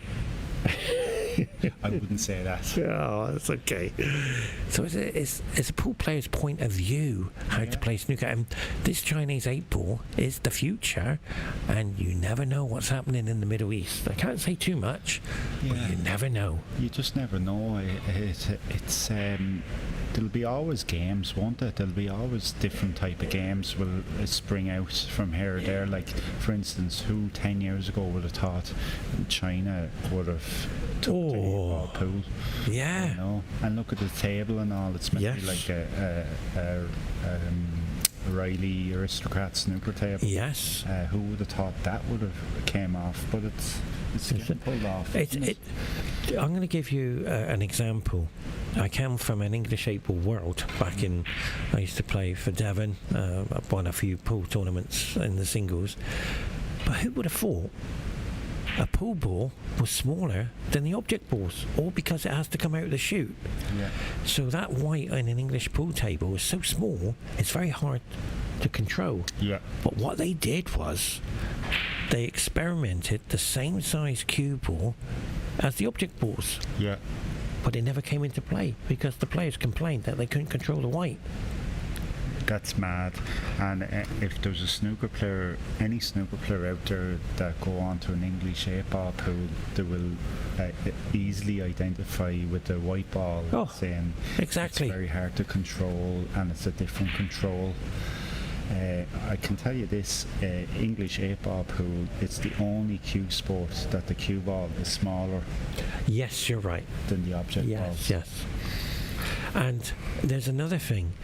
In 9-ball, we play with a spotted ball. Now, they tried it in English 8-ball. But some tournaments do have it, but then they don't have it now.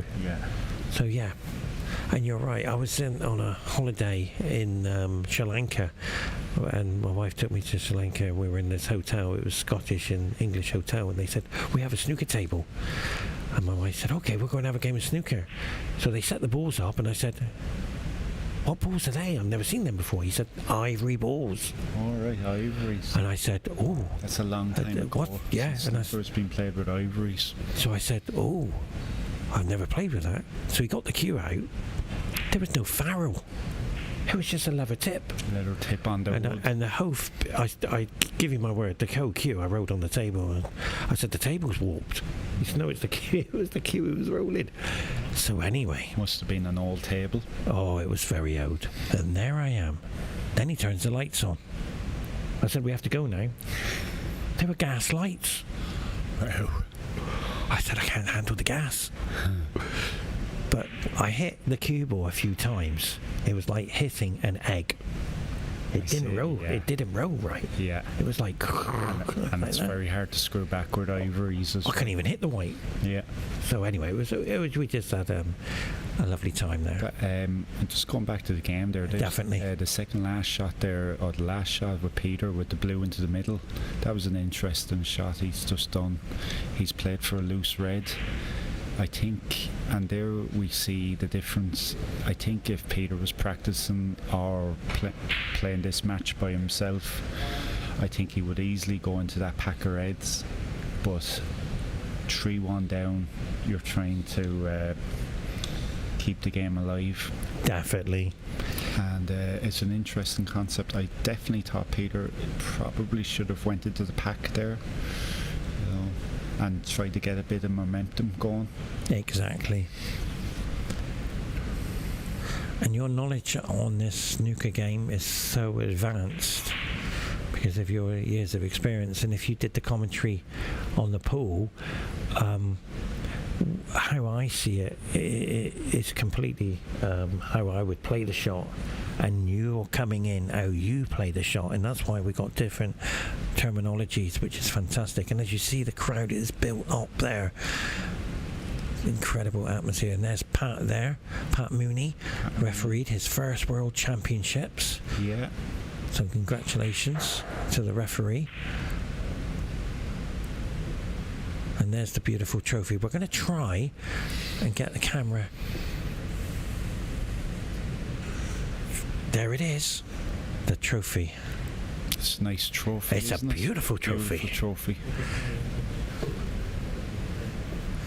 It's a trophy you'd be proud of. Oh, all the players will be. Definitely. To have that on their mantelpiece. There it is. Well done, camera crew. Sorry for the. Look at that. Stunning. Wow.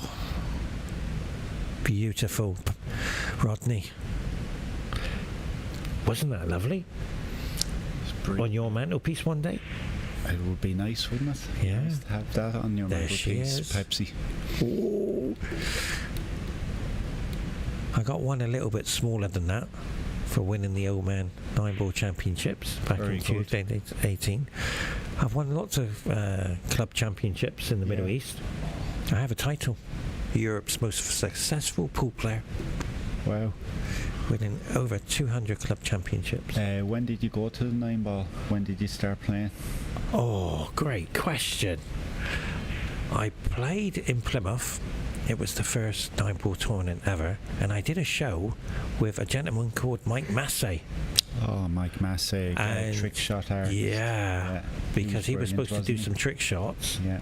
I lost 4-3 to him. And that was it. So when my wife was decided to come over to Qatar to work, for the first 3 months I found it very difficult. And they had the pool club here, Qatar Billiard Federation, and it wasn't an open club. And I was very fortunate to have a letter to get me invited into, and a special thank you to Khalid. And that's how I got into pool, and I started playing, and I started playing in the tournaments, and I started winning tournaments. But I never had a pool cue. Wow. I was using my snooker cue, and all of a sudden, then I got a pool cue, and it went from there. Yeah. And then I started winning, and I've had a lovely time. Yeah. What's tip size do you use? Oh, great question. 12 point, I think mine's 12.3. Wow. Carbon fibre shaft, and I've got the top of the range. My pool cue ranges between £2,500 to 3,000, just for a pool cue. But I'm lucky because I got looked after. Yeah. Because I got sponsors. Tell me this, Pepsi. Go ahead. Can you play jump shots? Take care. Yeah. Take care. I go airborne. I just finished my holiday in New York. I went to America for a month, and when I came back I was on a training This is why I do voluntary commentary for Qatar Billiard Federation, because they support me beyond, and they put me on a training program with Ali O'Bailey, Bashar, Qatar's ranked number 1, Adef, and Michael Giorgio, and I was on a training program for 3 months. I did live shows to get ready for the World Championships. Well, World stage, should I say. Yeah. Qatar Open. And I was on the TV table and I made 2 mistakes. Yeah. I went in off for my first time ever for a break. But Sorry, on Pepsi. yeah, carry on. Yeah, we're witnessing history. It's 22 points all. And there's a chance to finish it off here. This blue.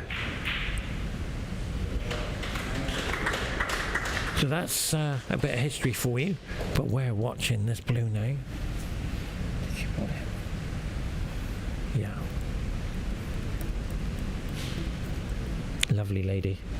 She was in the commentary booth with me. Yeah, I known her for years. She's really improved. She won a great game this afternoon.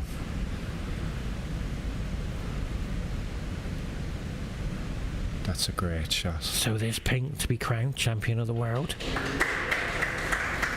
And she does it. As we watch the reds being open there. Could this be a Belgian comeback?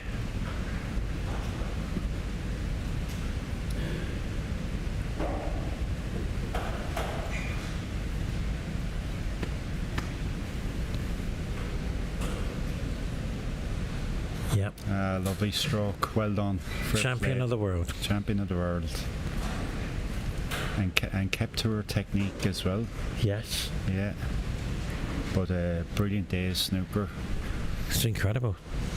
But Rodney, some of the areas in snooker which I got total respect for. Your concentration spell. Over to you, Rodney. How do you do it? Hours in pool. I train at 7 hours a day. Yeah. Sometimes up to 5 to 6 hours, 5 to 6 days. Right. And then before a tournament, I do live shows, training. I love it. The music's on, and I'm happy. Yeah. But how do you do it in tournaments? 4 or 5 hours non-stop, and then play again. Great question. I think you just learn. You build up, isn't it? It's a bit like running. With marathon running, you get stronger and stronger at it.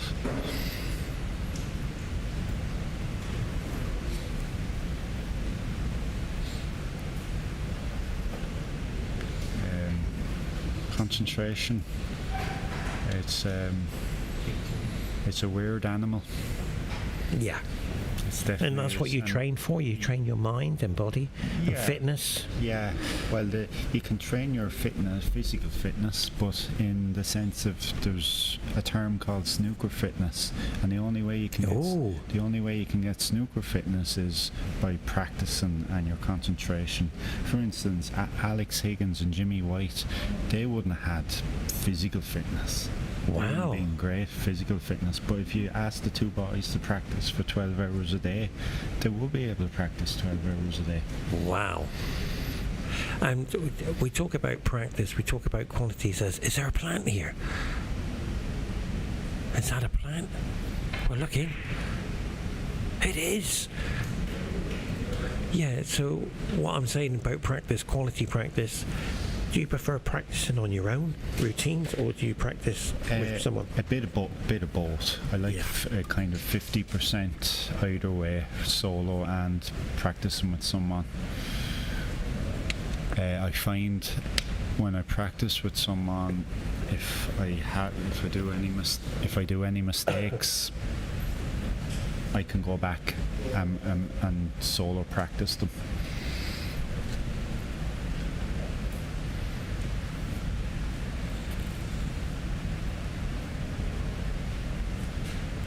And that's the most important thing, Rodney. is to have support. Have you got support at home in respects to when you lose? Obviously, when you win, you share success. And do you find that people, when you lose, the ones who care for you are supporting you? Yes, yeah, in all walks What of a blue. life. That's a great pink. Oh, pink, sorry. In all walks of life, that's so important to have people Exactly. care for you Yeah. in that sense. And you obviously they're there for the losses and they're there for the wins. It's so important. As much as snooker is an individual game, then people are so important, and you'll never do it by yourself. Exactly. And that's so important. Have you had days where you don't want to play anymore? Oh, without a doubt. I think we've all been there, Pepsi. Oh, It's yeah, like banging yeah. your head against the wall, and there's no point saying any different. This game, these cue sports, they're mentally demanding, It's all especially over. when you're going to tournaments. And sometimes the frustration gets the better of you. I got to. Oh yeah, here's a question for you. In pool, we have spare cues, shafts. We have so many. We have. I got 2 carbon fibres and 1 wooden shaft. It depends on the conditions how we play. Yeah. If we're playing in a humid area, we use the carbon, and then if it's a cold area, I tend to use the wooden shaft. And I'm explaining. Do you have a spare cue with you at tournaments? No. We snooker players are generally a little bit backward in that way. I don't think we've caught up with the 9-ball scene. I know Sean Murphy is actually talking about bringing 2-3 cues in with him at the moment in the professional game. I think that will take a few years to kick on, but I'm sure in maybe 10-20 years time it will kick on. Yeah. There's a lot of logic in what you're saying, Pepsi, but in snooker sense, I think snooker players generally have 1 cue and 1 cue alone. Yeah. And I know you carry spare tips. I know the rules and regulations on that one. You have time scale to put it on. Yeah. But here's one for you. This is the big problem I've always had. I'm very lucky to have a beautiful pool cue. And then my sponsor gives me another one. And I was like, oh no, I can't use it. But I'm explaining, how do you find using your snooker cue? And it takes months for me to get used to it. Yeah, if you're playing with a new cue, it do take months. Yeah, because I don't know what way here's a question. Can you make graphite identical to each other? I'm not sure. I know you can't do it. I don't know. Yeah. I don't know. All I know is they send me the cue and that's the one you use, and it was like, I can't use it. Yeah. I have to say, Peter Bullen is absolutely playing beautiful snooker here with his back against the wall. Yeah. And it'd be nice just to see this final continue. And do you know what I like, Rodney? I apologise. Being the commentator, I have to stay down the line. Whether my best friend's out there, my training partner's out there. Of course. As a neutral's eye. I sometimes, it's only sometimes, I just feel the comeback, and I do get it. Yeah. And I tell you what, wouldn't it be great for the audience to see a popcorn? I call it the popcorn finish. Hill, grab your popcorn. Last frame. You never know. Peter. We can't. We have to stay there. I have to say, Peter looks really focused today. In fairness, Peter is always focused, but I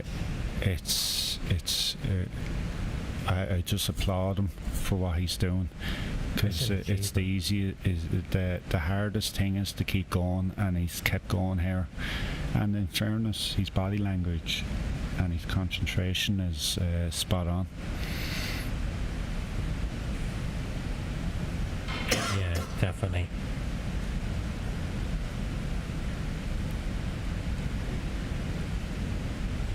And that's a great positioning shot to the red, to the black. I call this hold for the black.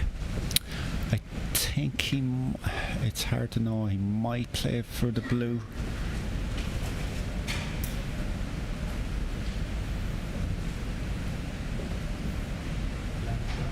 just looking at a plant here. Is he taking the... we're having a look at the camera angle for you guys. This is makeable. And the crowd are there. Big shot now. He actually will have to get this, because obviously if he misses it, Bahrain is in. But he must fancy it. This is massive. He got it. Great pass. What a shot. And he's kept his whites tidy as well in the process.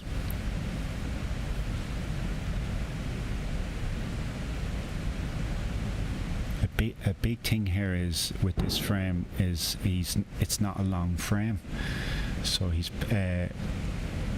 if he pots 2 more pots here, it's basically 3-2. And he's held the pink spot. This is what I like about snooker players. You hold that pot spot, you know you're on there. And the market. And it has caught players out, by the way. Yeah. So he's 61 ahead with 75 on the table. So he needs a red and a black will do him. Wait a minute. The green spot's used here. Yeah. The pink, that will come in handy. Yeah.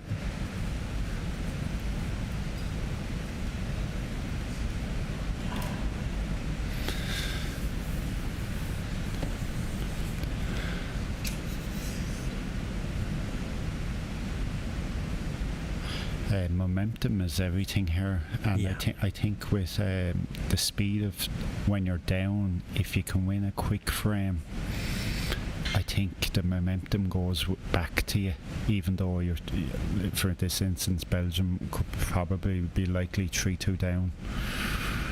Do you know what I see and feel, Rodney?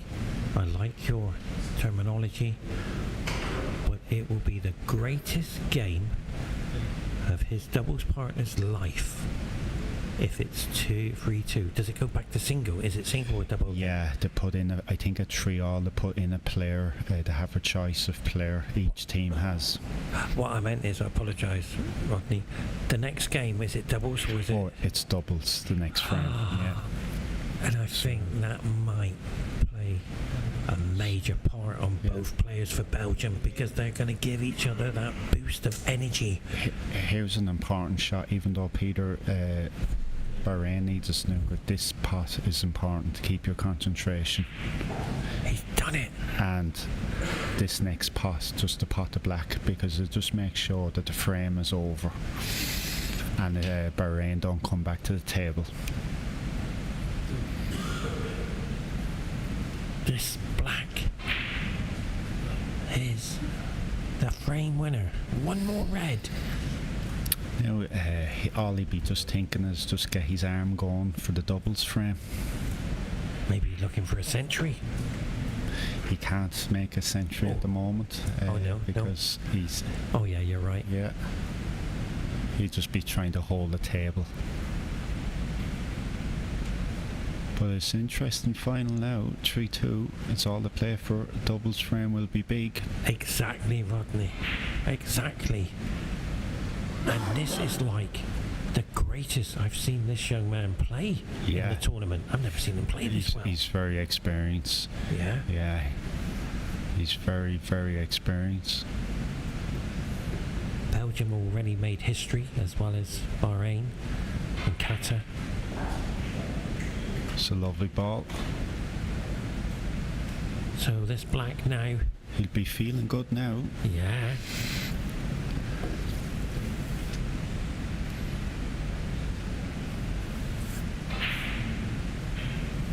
Beautiful.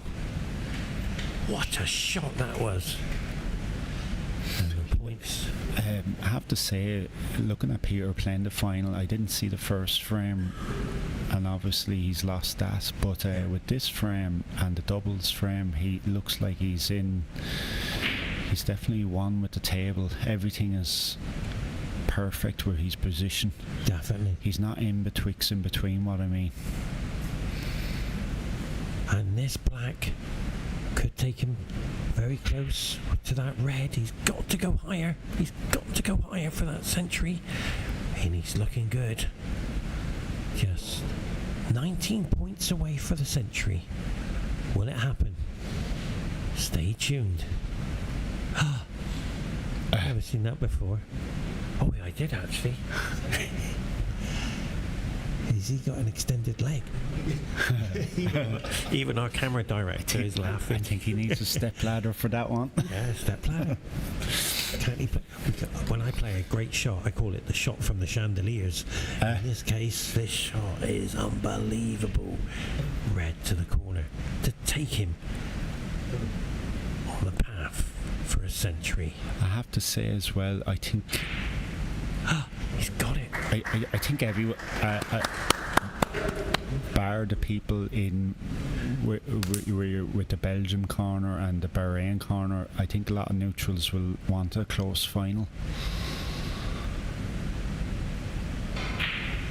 So the century will be the biggest round of applause he'll ever hear in his life. Do you know why? I've got a feeling everybody's pushing him over the finishing line. What I mean is to get there. Yeah. Well, that's 88 now. And this yellow. Freeze for the green, which he's just moved it a little bit. Rodney, what a fantastic performance. 10 points away from a century. Well, this is really back to the wall stuff. It's showing great character here, Peter is. Maybe just.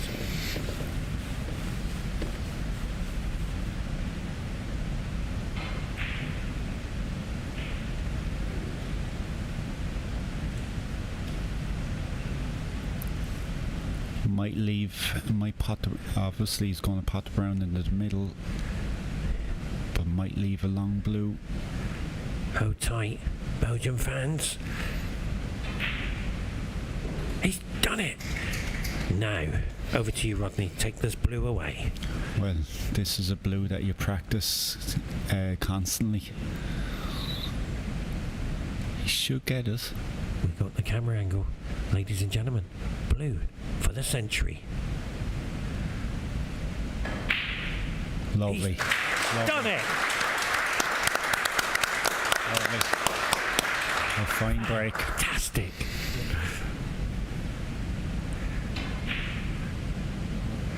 And that amazingly, it's Pepsi that will make his partner, even though his partner hasn't hit a shot, and he will feel good. Whoa!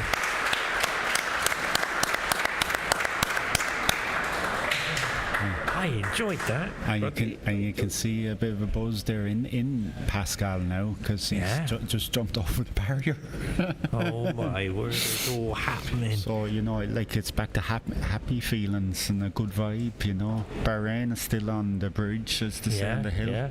You know. By the way, Rodney, I need you to stay with me because it's going to be so emotional. We could get to the stage of the popcorn finish. I'm so excited. I have to stay biased. I cannot step over the line. Yeah. Even my director's laughing. They're hearing. Oh, sorry, people are hearing us. We have to calm down because we're Getting a bit excited. Yeah, they're hearing us. I'm very lucky because I think a few people like me. They know I'm very passionate for snooker. Passion is everything, isn't it? Yeah. If you're not passionate. Oh, definitely. And there's Triggy, the referee. Yeah, from Iceland. Been here for three weeks, has he? Oh, yeah. We've been here every day. Yeah. Our Brilliant. camera crew, ladies and gentlemen, we're over 200 hours. One thing I will say with Triggy and his wife, sometimes they come to Killarney in Ireland to referee the All-Ireland Club Championships. Wow. That's how much they love snooker. Mark's waving to us. Everybody can hear us behind our force field. You can't see us. Do you know what I feel like? It's like everybody's there. Everybody's popping around to see us. we're like on the yellow brick road. We're like the wizard behind the screen. It's a good way. Well, anyway, even all the referees are just coming to see us now. I wonder what the conversation is there in that corner between the two Belgian boys. I think it's just keep going. Keep going. Cracker of a final. So we're going to have to whisper a little bit due to the fact of the crowd can hear us. Sorry about that. But what I love, Rodney, is your sensibility, your knowledge, your personality. Because I haven't really spoken to you for the tournament, and I'm one of the luckiest people in the world. I get to meet and greet hundreds and up to thousands of pool players and snooker players over the years, and it's sort of like I try my best to get on with everybody, hi everybody, and that it's very difficult how to do that. Yeah. But I just love meeting people. Yeah. It's just not the players. I get to meet the officials, the directors, the tournament directors, acting director, as well as the sponsors. You might actually see it more than me. You might actually get a 360 degree thing on the tournament, where we can probably only see the players and referees. Yeah, and that's the difference. But I'm explaining. I don't see any snooker. I don't see my time. I can't go. Oh, they've done something special. We're back on the beach. They've turned the AC off. Oh. And that is going to affect the table, and it's going to speed up the table. Right. So I don't get to see any of the snooker. I wanted to see my friends play, my training partners play, Ali play. Yeah. But there's only one game I came out of commentary for. Butbutter. Very good. Because me and him, we were together 12 years ago, and he was a volunteer camera photographer who does all the photos. Oh yes. And now he's a professional. Deadly. So that's a nice story, isn't it? But I went to support his game, and we all did, because we all love Butbutter. He is the most amazing photographer for snooker and pool, and it's just not that. He does other things. Yeah. But it's called friendship. Yeah, of course, and that's what you do with these foreign tournaments. Even though we're so competitive on the table, you make great friends. Yeah. But this is the area we talk about, the safety area. So this is a very important frame, to be fair, to Bahrain. Yeah. They got, obviously, they only need one, but imagine if Belgium come back and win this. Yeah. I have to go and buy the popcorn shop, but the reality of this game is incredible. Will they come back? We'll just have to wait and see. I think this next scoring visit is important. Yeah. This safety battle. Here comes Abdullah.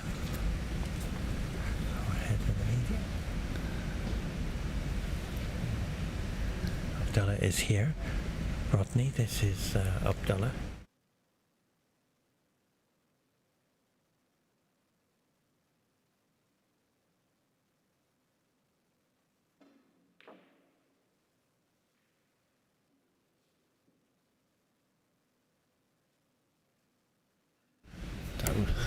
Yeah, that's Abdullah. He's the head of the media.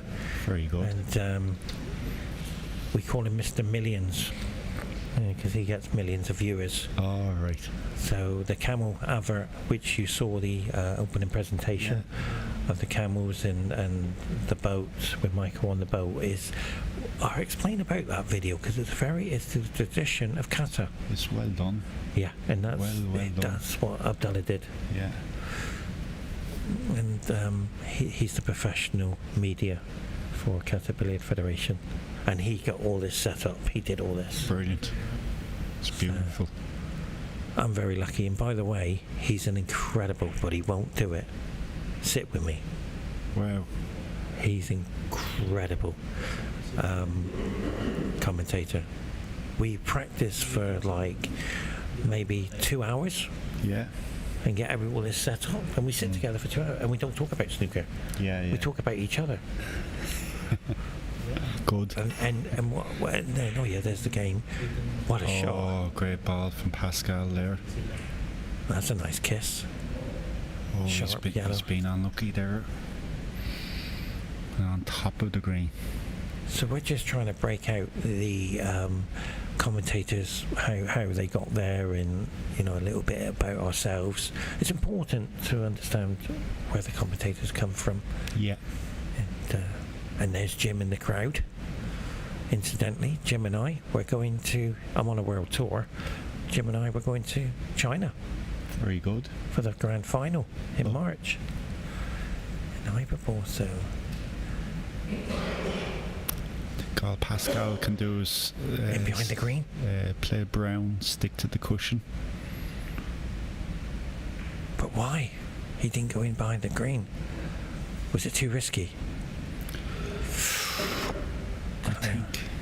I think with behind the green, he could come in on the left hand side. He's kind of forcing his hands there to play the pot.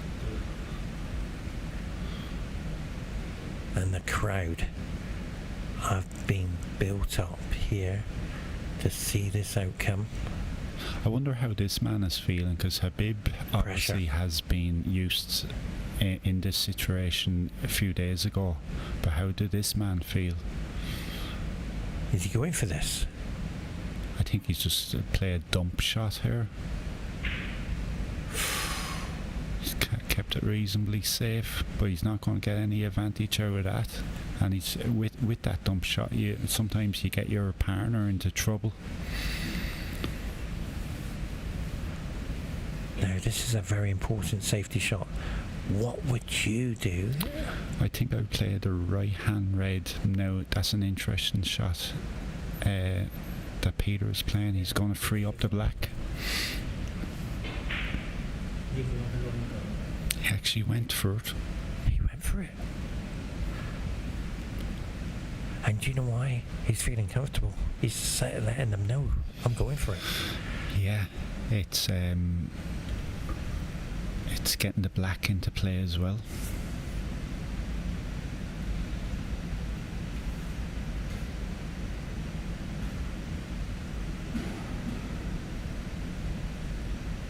Habib is just looking where to leave the white. Where would you leave this shot? I think here Pepsi, he has to block off one side of the table, so I would say give the Belgians the right hand side of the table and block the left. And you can see there the white going up there, so obviously the left hand side is very skinny. Yes. And he has a few options on the right hand side.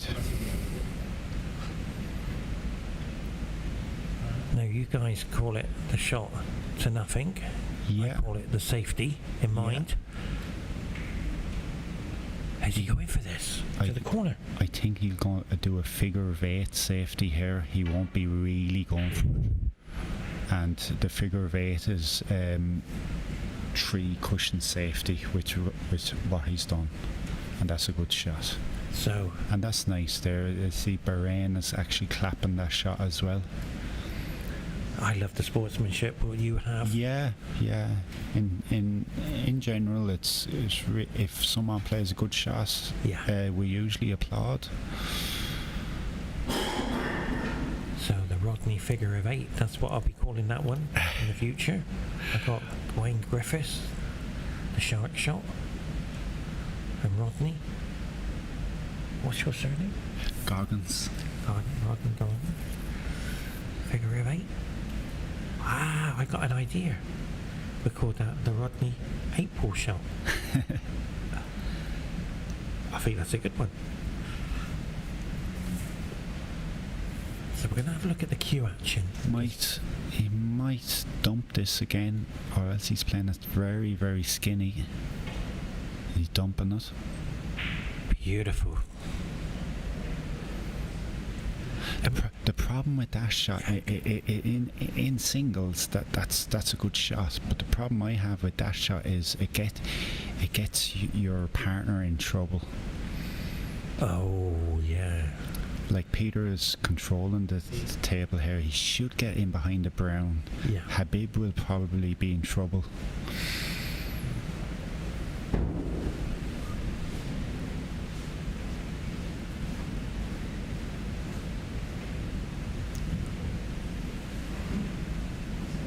That brown is a big target, I think. And So he's aiming to get one behind that. yeah, I think Peter is aiming to go for a knockout punch here behind the brown. Word. In line with the green. And see, there's where the problem lies with that dump shot. Habib is stuck to the cushion now, and he's really having to figure out something. Where in singles, that dump shot is acceptable because you're only really getting yourself into trouble. Definitely. And if Thomas from Poland was playing this shot, he's on the black already. He'd be sledging this. Well, if he needed a stage name, it would be baseball bat. I think he'll go for this, but there'll be a bit of safety in his head.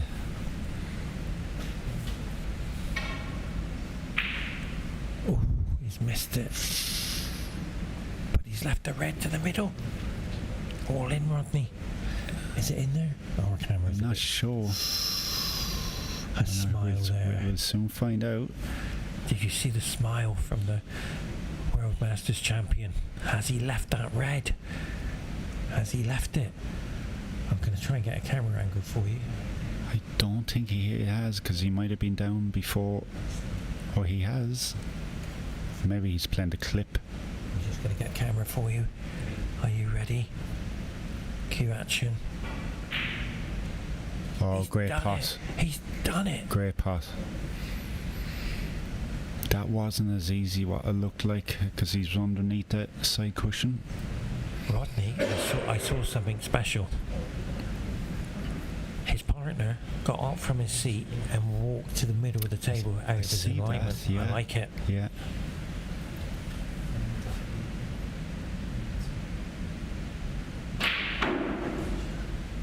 All of a sudden, we are witnessing an incredible comeback here. This will go down as an incredible comeback for Belgium. And they're not giving in, are they? They're not. No, they're just really enjoying it, aren't they? And that's the way to be. What a shot. And he's perfect. And this is why I said he's the most enjoyable player on table one I've seen in the tournament. Incredible player once he gets going. Unstoppable sometimes. He might be one of those players, Pascal, that he likes the big stage. Oh, the world stage is here. It does a complete difference to me. When I was on the world stage TV table, I didn't perform That's well. a great shot. Be interesting to see if that black is available in the in this pocket. See if we can get the camera. If he don't, We're just gonna get the camera out for you. he has a red to go up for the blue, and he's taking this nearest one. There it is. No. Oh, he didn't have the angle. Oh, he hit that very heavy. But the brown's there. He won't be happy with that. He was going up for the blue green there. Too And he's much travelling. probably, yeah, definitely. Definitely, and that can happen. Your touch can go out of sync. But I'm looking at a plant. Well, I don't think it is a plant, to be fair. The two reds next to each other. I think he's going for this, is he? I think he's going for the brown. He's going for it. This is pressure. He's done it. That's a great pot. And actually, that's an interesting thing he's done. He's sacrificed the white, but he's still on the red. Usually you're trying to get very near your object ball, but I like that. Yeah. What he's done, he's made sure of that pot. So he frees the cue ball if he's got the angle. Hold on to the black. But he's come back around. I think he has the yellow. Very sharp angle. That's a nice shot. We'll come down on one cushion here.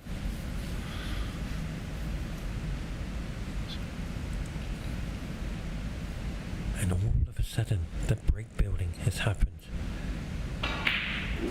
This is a good break, considering your back is against the wall. Even though he's only on like 16 or 18, excuse me. These are all good shots. Tremendous pressure now. Let's have a look at the camera angle. Yeah, we're there. We're just getting everything set up for you guys. Okay. Now we do this in the pool world. We indicate where we want our whites.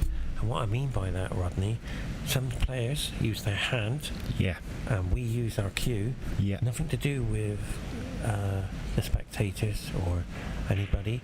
It's to remind you where you want that where you white. want us. Am I right on that one? Oh, bang on. Yeah. You definitely need your whites to the sharpest possible margin that you can have, because I think it's good for the brain. So this black, I'm going to have to say it, is pressure.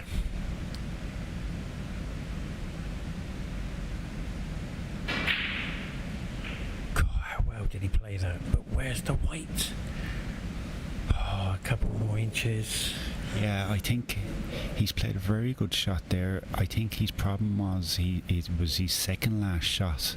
He didn't quite leave the black for where he was wanting. Yeah. And I will have no problem with what he's just done there, but I think it was the second last shot that's cost him. So just going back up to balk for safety. Nice 26 all the same. And you know what a shot. You know what we'll do, Pepsi? Go ahead, tell me. That will actually settle him down. Right. Because his partner is just after having a century break, and Pascal is having, okay, it's only 26, but 26 in doubles is, settles you down. Fair play, Rodney, fair play. And there we see Habib. I wonder how he's feeling. Has he been kept out of the game? Is that the strategy? Is that the, how can I explain? Yeah. Their game plan? Keep the world champion. Yeah, maybe at so. bay. Yeah, keep him quiet. Keep him quiet. He hasn't had a shot. But this red to the corner is available. He'll go for this. Has he covered it? I don't know. It's tight. He's getting down. I don't think he's on it.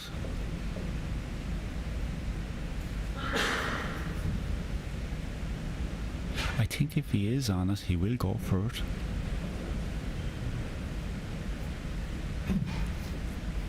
Where did you get this save, Rodney? I think he's actually... I think the safety... Go ahead. If he is playing the safety, is the red right-hand side of the black, and he'll play it 10. No, he's going to play a dump shot by the looks of things. Okay, it's a slam and dunk. He's just going to put the white down to the top cushion. Where's the white? Where's the white? He's gone in off. Oh. He's left the table. He didn't want that. This gives Habib now white in hand. Oh dear of him. He's been feeling now the unforced error and the reigning champion. Here's an interesting shot. He has to get low on the black for the position. No, he's now. That was an interesting thing, because I never thought the blue was the positional shot. I always thought if he was playing the pot, he had to commit for a low black. Okay. But he obviously fancied the top on it to go up for the blue, but he's kind of slightly just bananaed it. Is it because he's cold and he's been left out in the cold? Yeah. And another thing was he mightn't have trusted the table. That's a good shot. Just a good hit, but he's leaving Pascal in here. One good shot. The Belgians are back up and running.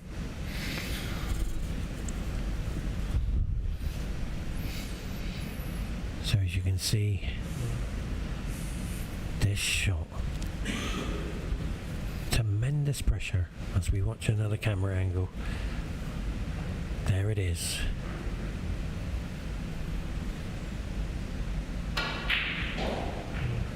Now He's cued that lovely. He has.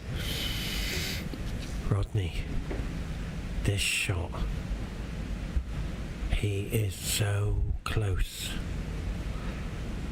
This is so important. And one thing about it, Rodney, how do the referees focus since 12:30 to where we are today? Incredible stamina for both referees.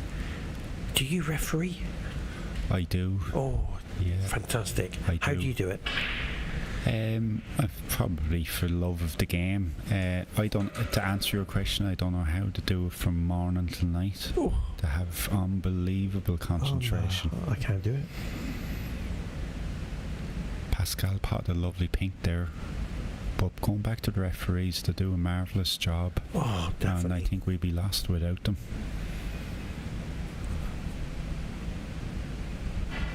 So this red, and look at the points. Look at the points, Rodney. They're slipping away. So winning this frame. Very close.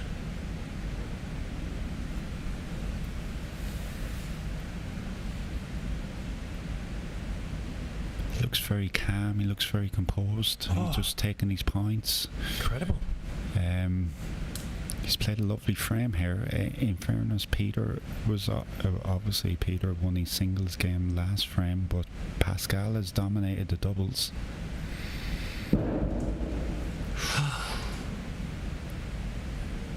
Just a noise in the audience. It's okay.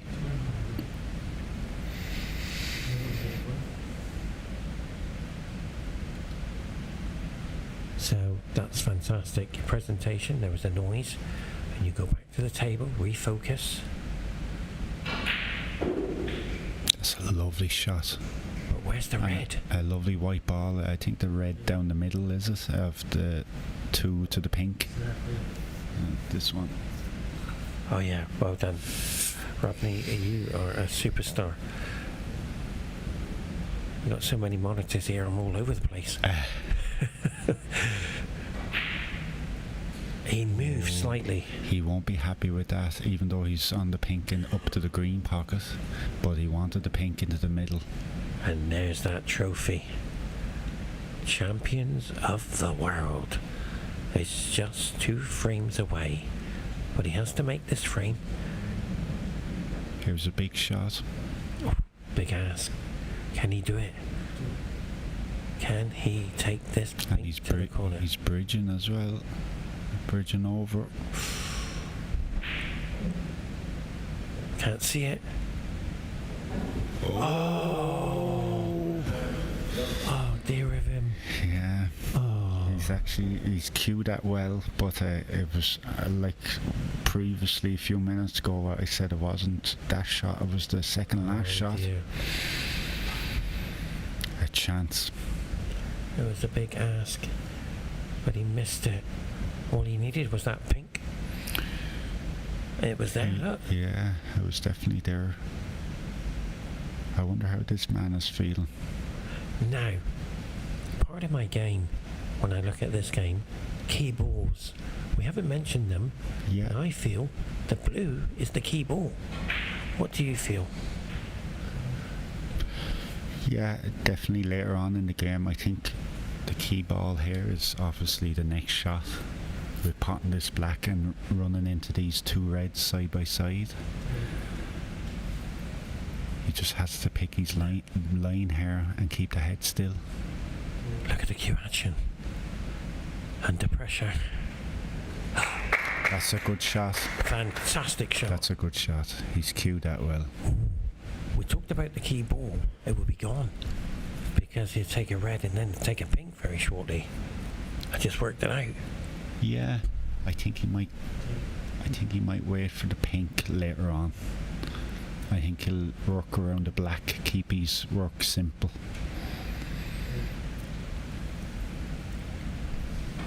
So this red, this black. Now, we haven't seen it in the whole match. The dreaded kick. No, there's arguments that he could take the pink here, but he's going for the black.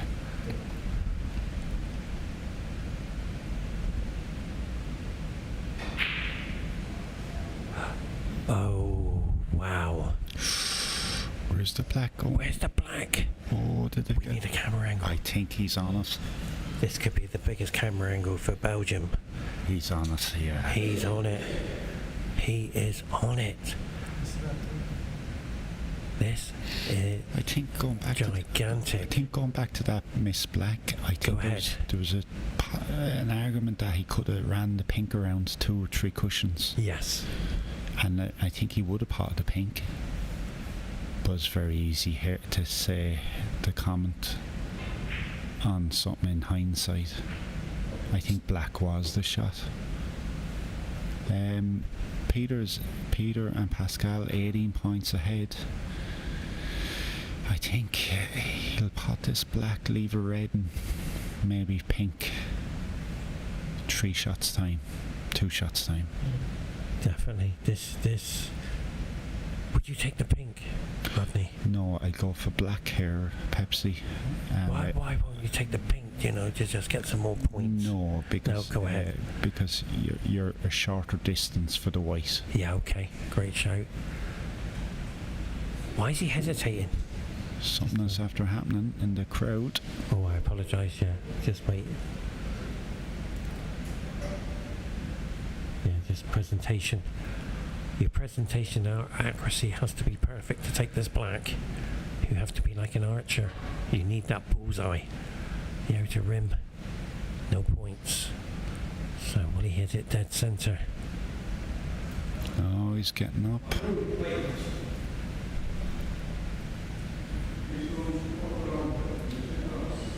So I think he's been caught with a few moving people in the audience. Can be very distracting. In the pool world, we have players moving in front of us. We zone in, and I'll be honest with you, you could run around the table. It makes no difference to me. Right. Because I'm in the zone. Yeah. But he's played perfect. Now this red for the for the game. Look at it all. He needs the he's 25 ahead, so he needs this red and the colour. But this is the important shot.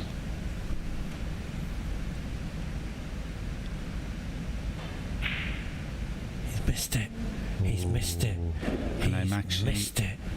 Actually not really, even though it was a simple shot, it's he was under pressure there. He left him white there. He probably wanted to stun it. Oh, he's had a kick. Maybe go ahead, Rodney, talk to me. I don't think he did have a kick. I think he just lined it out wrong.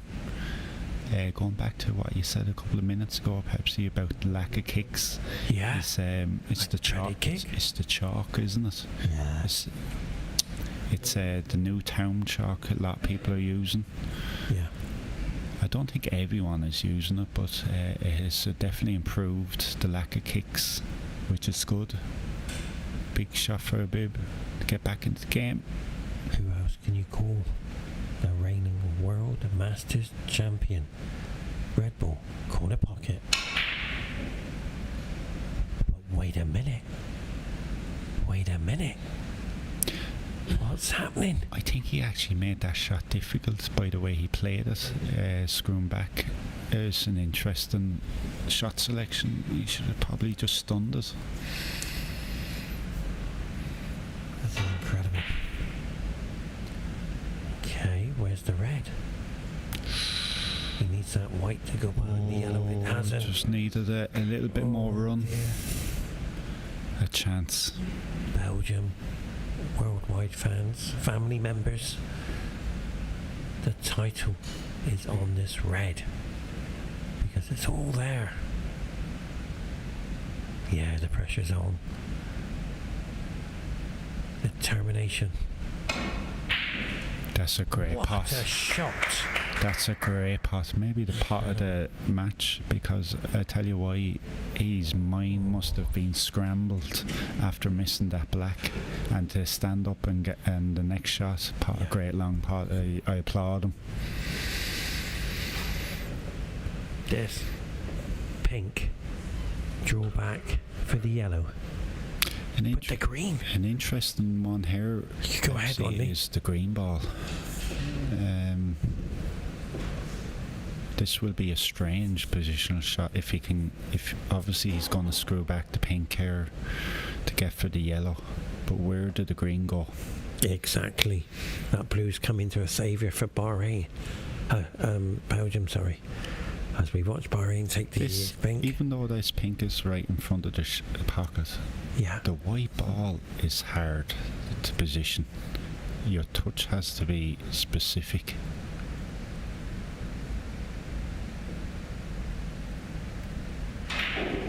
Oh, perfect.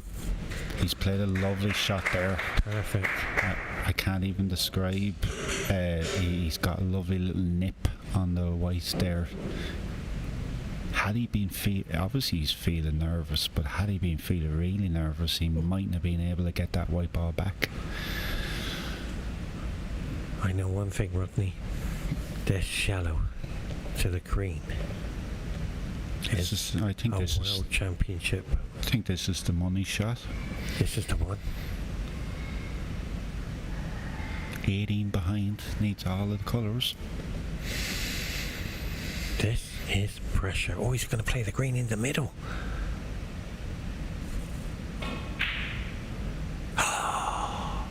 What's happened? What's happened? I think he's actually played that with a touch aside, to check side, and he's made the pot a little bit more difficult, but I still wasn't expecting him to miss it. And that's exactly what's after happening there. This is my favourite shot. You're cueing the cue ball. 3:15 off the rail, all in. Right. Hug the rail. Hug the rail. We call this in pool hugging the rail. Yeah. Because you're putting side on the cue ball. Don't worry about position. It's automatic. Definitely. Oh, that's the wrong shot. I think he plays safe. He's digging down on the cue ball. That's wrong. And he's played a great yellow there. Oh, what a shot. And the white is tight. Belgium 18 ahead, 27 on the table. This is massive. You don't get the nod and the tap of the cue. This gentleman, the reigning champion of the World Masters, is at the table. How is he going to get this safe? What a safety shot. Over to you, Rodney. Go on. Pepsi, I think he'll play side to side. What I mean by that, he'll bring the pink into play. Wow. And I could be wrong. Yeah. He's gone side to side cushion to the, if you get me, side to side. I'm with you. I'm with you. Don't worry about that. Now, the problem what I have with that shot was he was wanting to bring the pink into play, but he's put his partner into strife here coming back. So Pascal that's a big area behind that blue, brown and green. You would reckon Bahrain will be snookered. But as he hit it, perfect. And I like that yellow as well, behind the pink. It's the Wayne Griffith shot, the shark, the great white. Habib would have been disappointed with his safety there because he knew straight away he was getting his partner into trouble.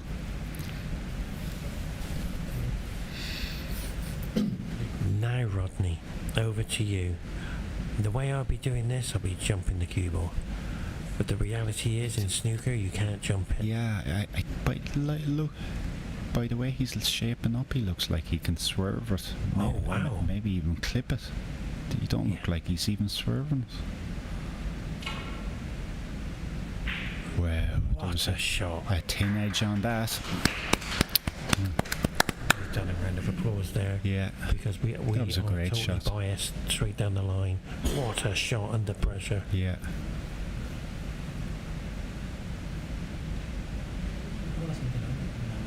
He could go two ways here.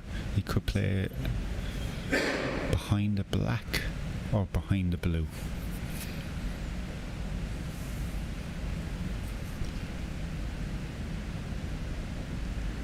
Now,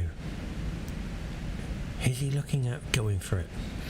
That's No. one. Okay, No, go with you, Rodney. I don't think so. I think what he's trying to do is get his partner have a shot at it. Pascal, he's thinking of Pascal here.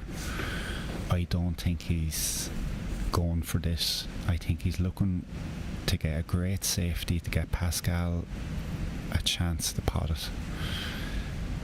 I think Peter is a very percentage player. I'd be surprised if he goes for it.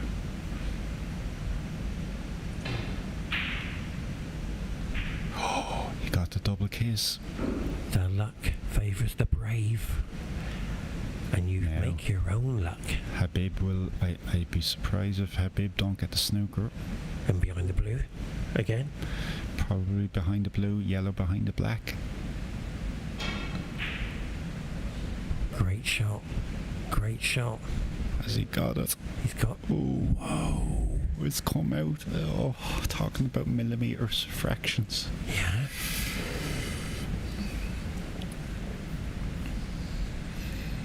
This is a big frame now. This yellow. But the key ball is that brown. Oh, Now that might come in handy. it's kept it safe, but I think Peter will be coming back to the table snookered. Definitely.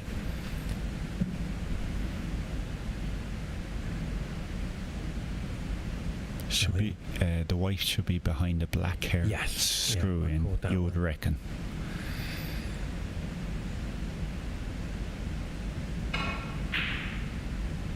But wait a He got a minute. bit. Wait a minute. He didn't cue that.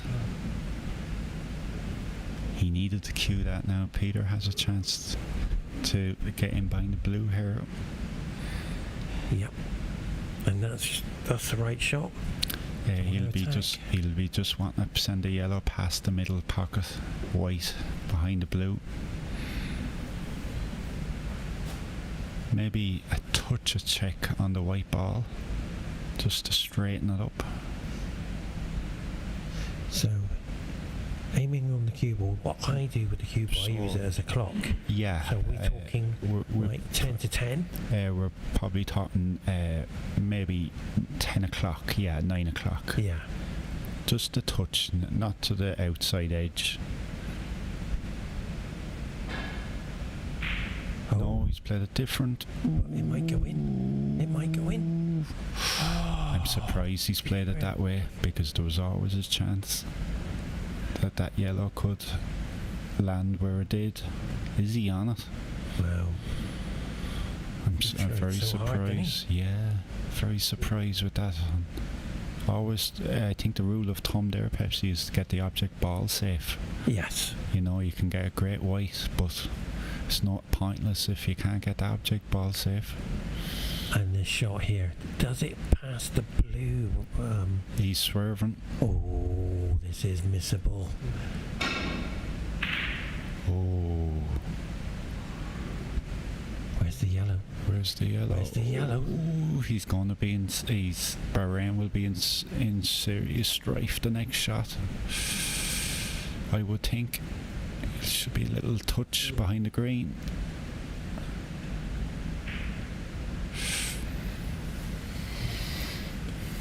No.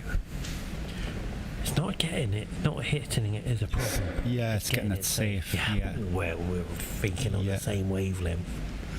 And another thing here, Pepsi, is if you miss it, Yeah. do you bring the pink and black into play for a free ball? So Oh. is there an argument that you play it soft to hit it, not that soft, but hard enough to get the yellow across the side cushion. Okay. Because you don't want to be leaving free balls at this stage. Now he's hit that and he'd be happy with that. Ooh, he still left a shot on it. Or has he got it? I think he's got it safe. I think he's got it safe. Rodney, I like the way you said that. The free ball available if it went in behind. And Belgium are laughing there because how fortunate was that. Now, in every sport there's a turning point. Is that a turning point for Bahrain getting out of that snooker? No, I still think there's a lot of safety to be played here. I think Peter would be looking for white behind the black here, yellow up behind the brown and blue. Moved on his cue action. Moved there. He moved, which is understandable. Yeah. Your country. Yeah.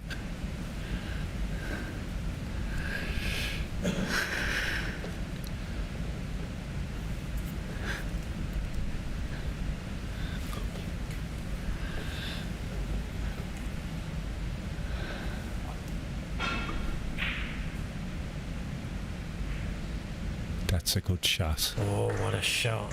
That's a good shot. He likes it as well. What a shot. A round of applause. We are totally biased here. Believe me. We've been here from day one to witness history-breaking tournament.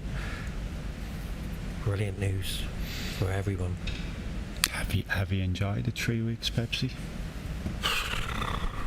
Have I enjoyed it? I've learned so much. Believe me, I've loved every minute. I'll be honest with you, because I wouldn't be here if I didn't enjoy it. I love giving the passion to the viewers. Millions. It's just not YouTube. We're talking BN Sports, Outcast, who using the live stream. Qatar TV was here. Newspapers, Qatar newspaper was here with me where you were. Brilliant. And we're broadcasting all over the world. So every minute I've appreciated. And you've asked me if I've enjoyed it. It's a very sad day. Yeah. Because it's my last day today. Yeah. For the tournament. So yeah. What a shot. That's a great hit, Pascal. Oh, the amount of side on that.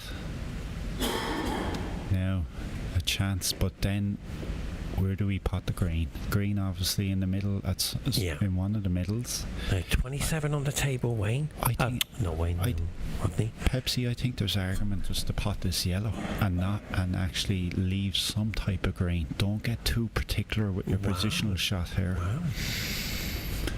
Maybe just kind of leave a floating green into the middle. Exactly. Oh yeah, that's what I mean, in the middle, because of the angle.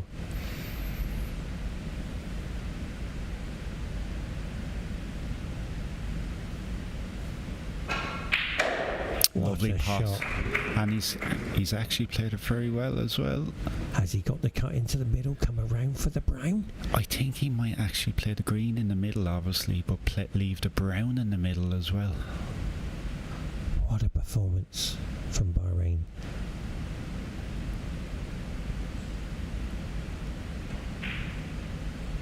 Has he got it? That's a lovely shot. This brown. So actually, this brown, he's 13 behind. They're 13 behind, so he still needs all the balls. So this is so important. This is an important shot. Rodney, pressure. But he's missed it. Oh. He's missed it. And where's it going?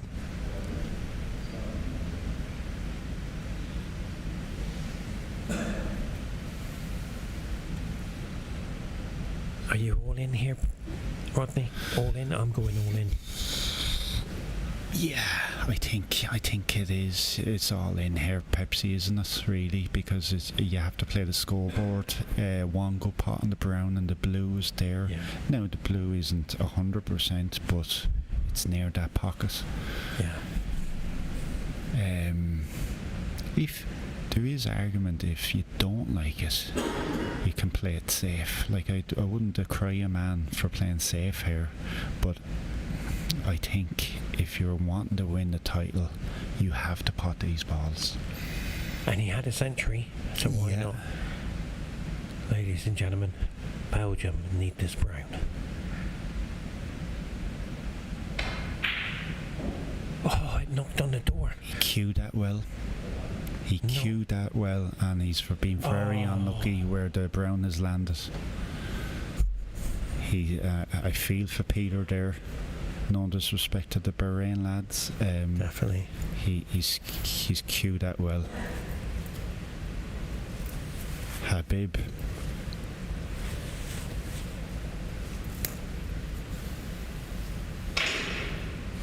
Perfect. Champion, World Masters, reigning Has champion. It gone too far? I think he still has a cut on it.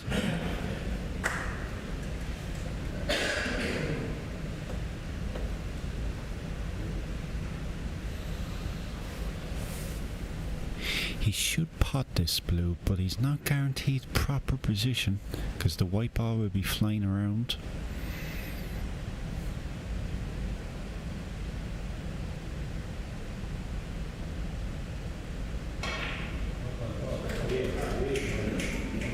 Where's the white? Where's the white? He needs both balls. It's an interesting shot here. 47, 43. Having the cue ball cleaned, getting himself relaxed. This pink to the middle, around for the black. Or would you go for the double here, Rodney, or is it too risky? No, I think you would drop Pepsi. I think you would drop this pink into the left middle as we look at it, and leave some type of black. I don't think your first port of call is to pot the pink. Yeah. And worry about the black next shot.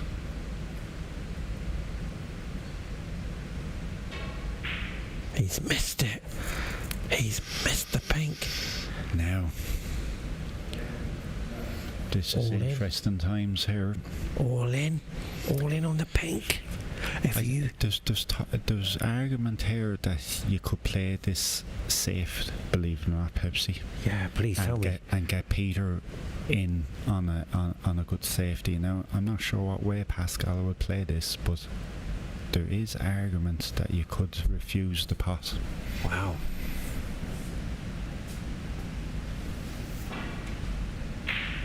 He's missed it. He's missed it. I think he actually went for the pot there because judging by the white, if you're refusing that shot, you get a lot longer with the white. Yeah. Fair shout. Now, that's to say, would you? He's going to the right. Yeah. He's going to the green pocket. I think he can play this for a shot to nothing. No. Oh, it's getting close. I get emotional for a reason, but the reality of this pink to stay in contention for the world title. Peter's smiling, but I tell you, inside, he's far from smiling. I'm going to have to say it. I feel he's going to pot the pink. I really do. He's going for it. And when you've had a century, this pink. I think I think you're right, Pepsi. I think he's steadying himself up. Got to go for it. It's a home run. That's that trophy. And another thing, Pepsi, is it's very difficult to play a safety on this one. Yeah. Because it's so straight. He's going for it. Stunning the white.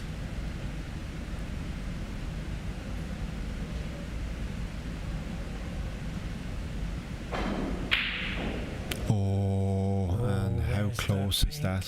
How close is that? It knocked on the door. I tell you now, he's been unlucky the last two shots with the brown and that pink. He's cued them very, very well. So unlucky. Habib has a chance to get his partner in here and play a good safety. But wait a minute. I was expecting them to get the black into play there in the sense of behind the black. Pascal will play.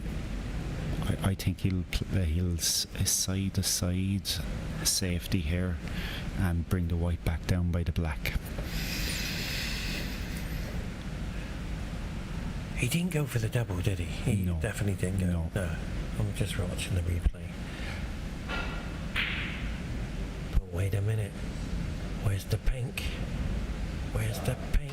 And that's a great shot. Wow, round of applause. Yeah, that is a great shot to think that clearly and get a good safety for your partner. Very unselfish, you know, and that's what you have to be in doubles. To be thinking for your partner. This is a tough safety. That's a great shot. That's a great shot. Splendid. He's got that pace. See, there, Pepsi, he sacrificed the white, but he's made damn sure that the pink is safe. And there's our Cobra. In the office, there's Mark in the background. Now, what's he looking at here then? Is he just trying to control the pink? I think he might run up the pink up and down the table, and he might look for safety on the side cushion. But I think what he's looking at with the black is, can he cannon it to the side cushion? Yeah. Now, I don't think that's the shot in this circumstance. I think at the moment is just put that pink safe.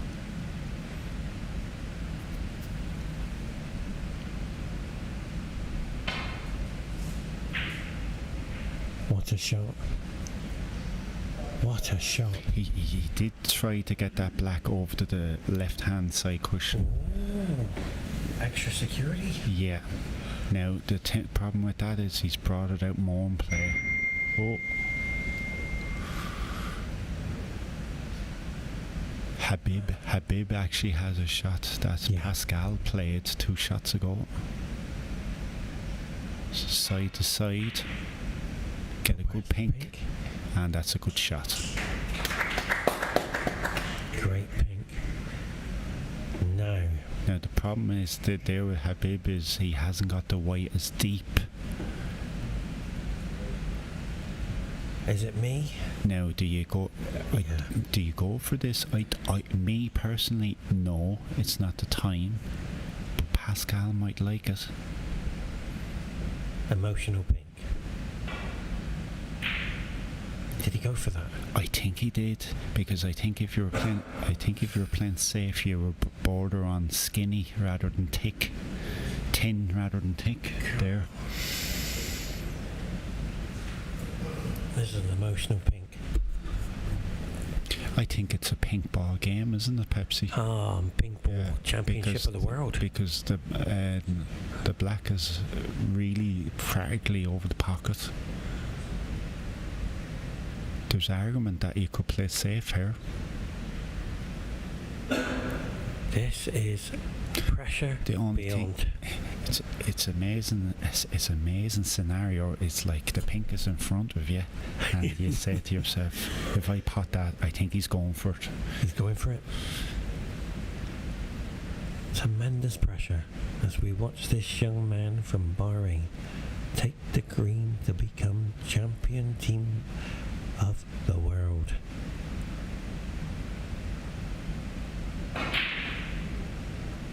But he's missed it. And where's that pink going? Where's the pink? Where's the pink? Where's the pink? The pink going? Now, unbelievable. As much as this is over the pocket, this. Now. Look at the deep breath. Yeah. The focus. The players are both out of their chair. Rodney, if this pink goes in, it will be the most emotional game we've seen so far. And believe me, ladies and gentlemen, wow, it's been an incredible journey for both teams. So this pink to stay in the tournament.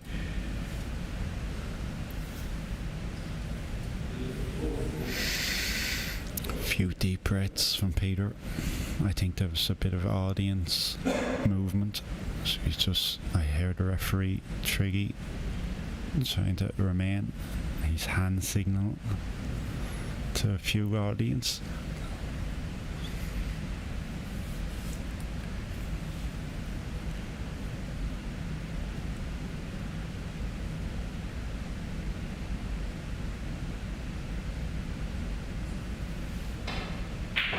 He done it! That's a great pass.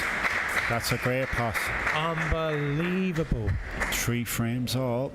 We're going to stay with you. We won't go for a commercial break. We're going to stay with you, and we can talk about this, Rodney. We can talk.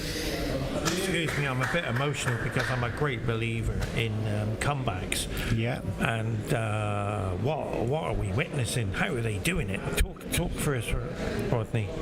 Well, a 2-0 and 3-1 was all Bahrain, wasn't it? Yeah. I think it goes back to that 5th frame that Peter played. The Belgian boys definitely got a bit of momentum going with the century. Yeah. Hats off to them.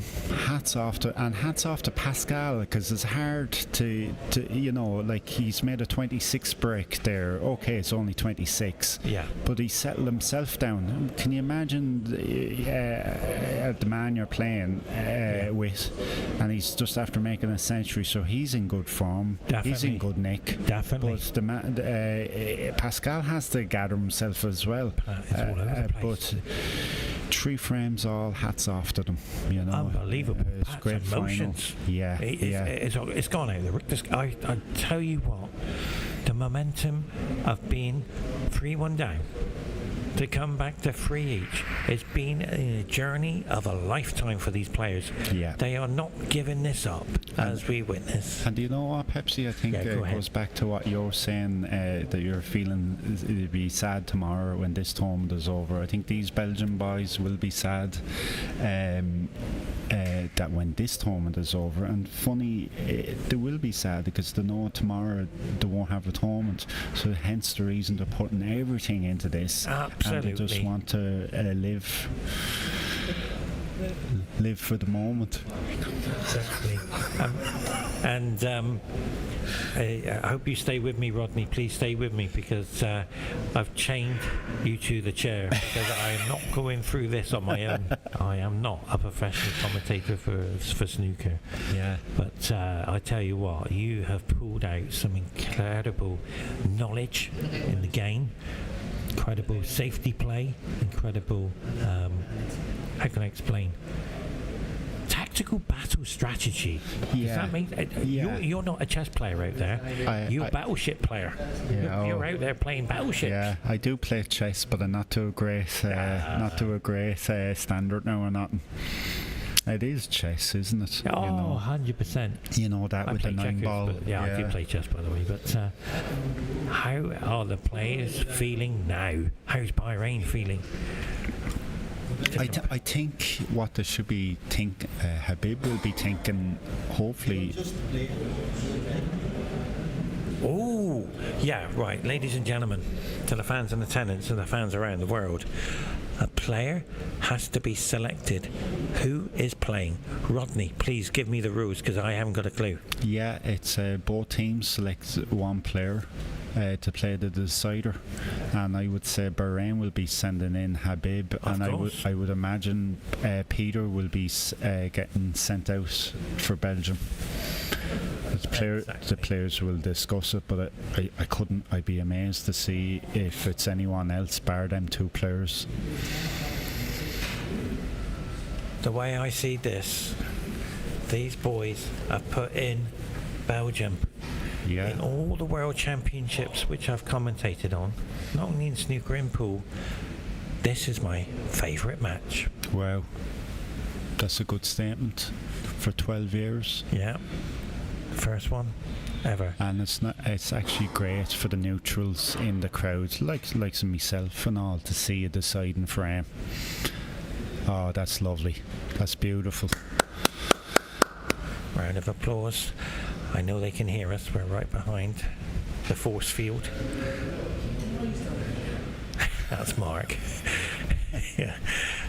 They can hear us, and Wendy is in the crowd. Yeah. Knowing Wendy is supporting there from shot one. Good luck to the two players. Good luck to the two countries. Yeah. Ladies and gentlemen, it gives me great honour and absolute pleasure to welcome you not only to the final frame of the final game in the tournament. Rodney from Ireland. Rodney, what's going on for the fans? You've just joined us. A quick update. That's a great pot from Habib. What's going on, Pepsi, is Bahrain is probably a match of two halves. Bahrain went 2-0 up, 3-1 up, and Belgium came back into the second half of the match. You've joined us here now on the deciding frame, and Habib has potted a beautiful long pot for Bahrain, and he snookered Peter from Belgium behind the green.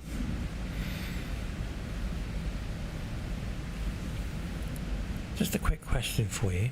If you were in the same circumstances, would you say to your partner, I'm going in? Or does your partner say you going in? Or does it depend on who's playing the best? I think the latter, what you've said, Pepsi. I think it's all on the day who's playing the best. I don't think no one can pull rank commandment on that day. Yeah.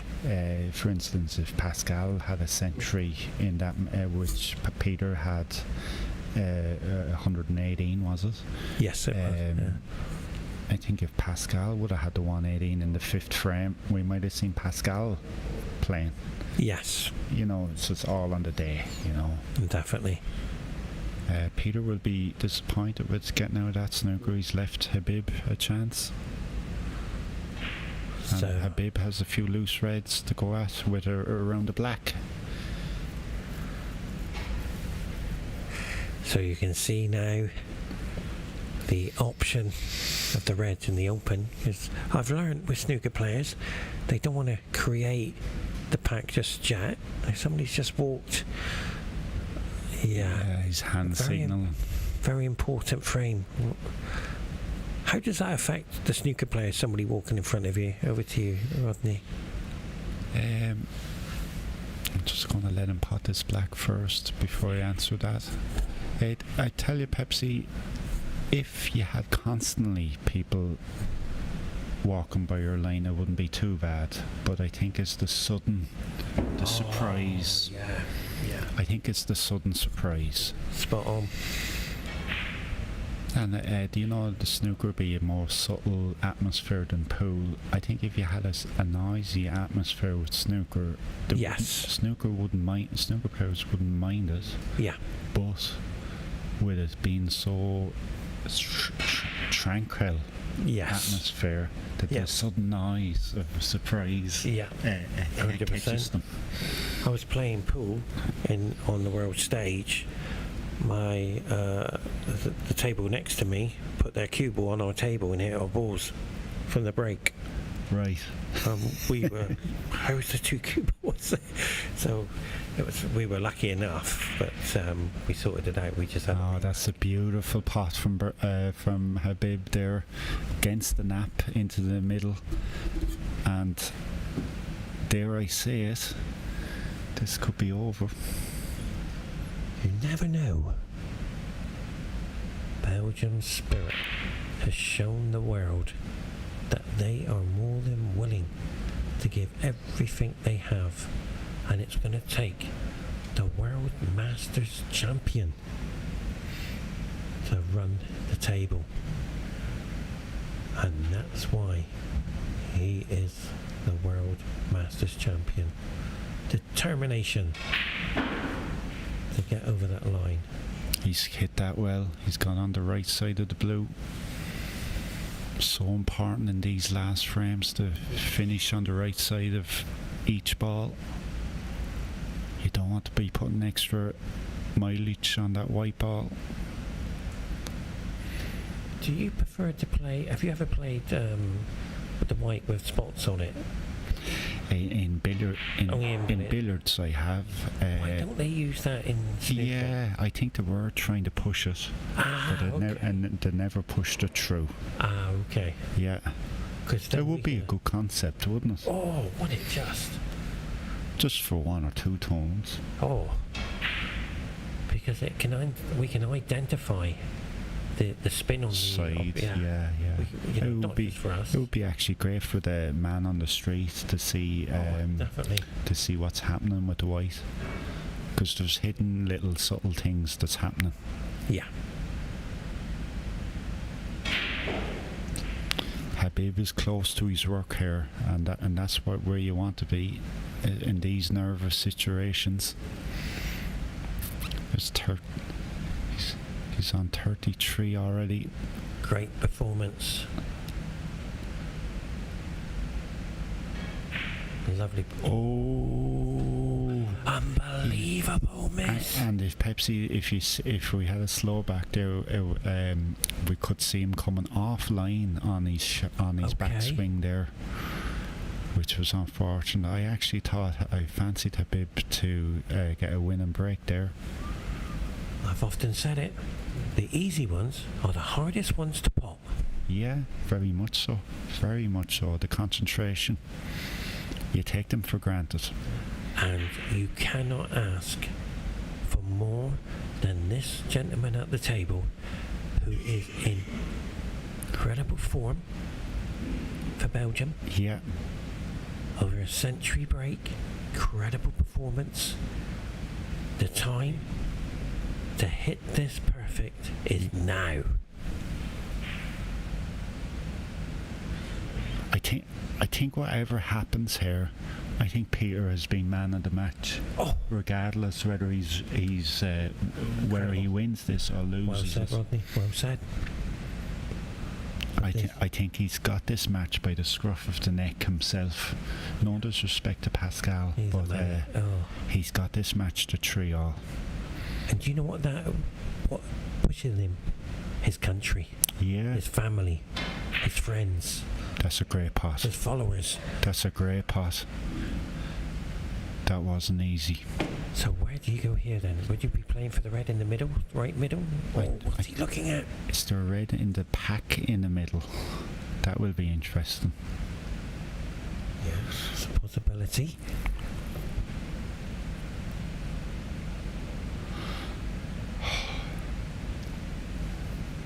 Would you rather play a lot? You asked me a question there a few minutes ago. Would you rather play or would you rather sit down and watch the last frame? There is no way on planet Earth could I be sitting down. Yeah. But then you're right. It depends on where you're playing. If I wasn't playing well, I'd put my player in. Yeah. But oh dear, tried so hard, but he might be all right. A bit of movement there, and that's understandable. He had to get a hold of that white ball to get for the red in the middle. Habib only has a safety here. But wait a minute. Has that red been left? Yes, it has. He's actually the lowest red he can play as a percentage. Is that the one next to the two reds together? Yeah, By the back? Okay. yeah, on the left. Well spotted, Sorry. Rodney.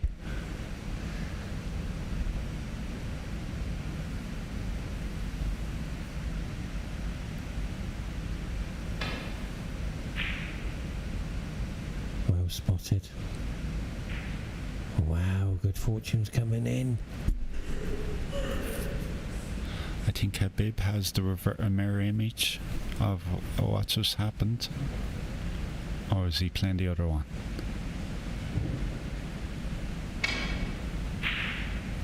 Oh, he's been a bit lucky there. Oh, where's the red? Where's the red? Where's the red? Oh, Wow. An inch more, Rodney. See that would have gone in? on it?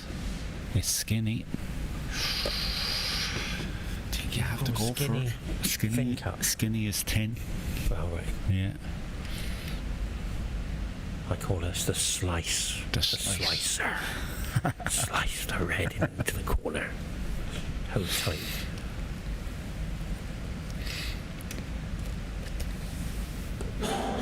Believe me, I'm so happy you're with me, because I would have done the final all on my own, and I don't think I would be coping by now. Believe me, the emotion and power. I suppose it's hard to commentate Oh. the bounce with no one. I struggle. It's lovely to have somebody with me. Now, this red. We're looking at the camera. We're going to get you the camera angle. And there we are. There it is. Oh, He's great got it. pass. Where's the yellow? The yellow. The yellow. Oh. Is that a free ball? Is that a free He's been ball? unlucky there. No, I don't think it's a free ball because Just checking. It's left-hand side, left-hand red. How unlucky is that? But I do think Habib will ask him to play again from that position. No, I think Habib is asking, do you think that's a free ball? But wait a minute. He's going to measure it. No. Can I ask you a question, Rodney? Yeah. You've put your player back in and he's asked for a free ball. Are you allowed to play a free ball because it's a free ball? No, he has to the man that's coming back in has to play the red. Thank you for that. I didn't know that. Thank you, Rodney. It's the man who got the foul has the choice of the free ball. Great shot. But Peter's been put back in. What an unlucky yellow that was. That was a very misfortune, wasn't it? That was very unlucky. That could be cruel. It was a great pass. Even the red was over the pocket, but he still had to hit it very thin. In the pool world, we call that the nightmare shot, which will haunt him for the rest of his life. That's a beautiful safety. He needs cover, and he didn't get it. The only good thing is the white ball is close to the bottom cushion. But look at the points, Rodney. 9 plays 42. It's that points game. Yes. Get ahead, puts pressure on your opponent. I think with Habib, he has to make sure this pot. Good pass, and he's on the blue. Is he? Oh, the table. I think this will be blue in behind the green.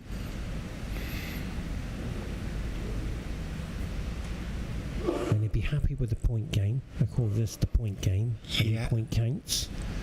Building his foundation in this game as we watch the cue ball sneak behind the green. Just a touch shy. Had that right went in behind the green, he would have been happier. But Rodney, would you go for this red? Over to you. I think you could, and also there's another argument. You could go side cushion first and play a safety, a dump shot, and carry the white down to the pocket and leave the white beside the pocket. I didn't see that one.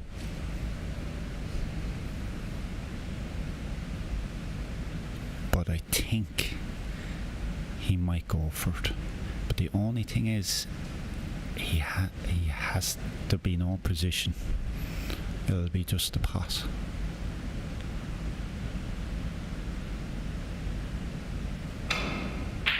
That's a splendid pot. Absolutely amazing.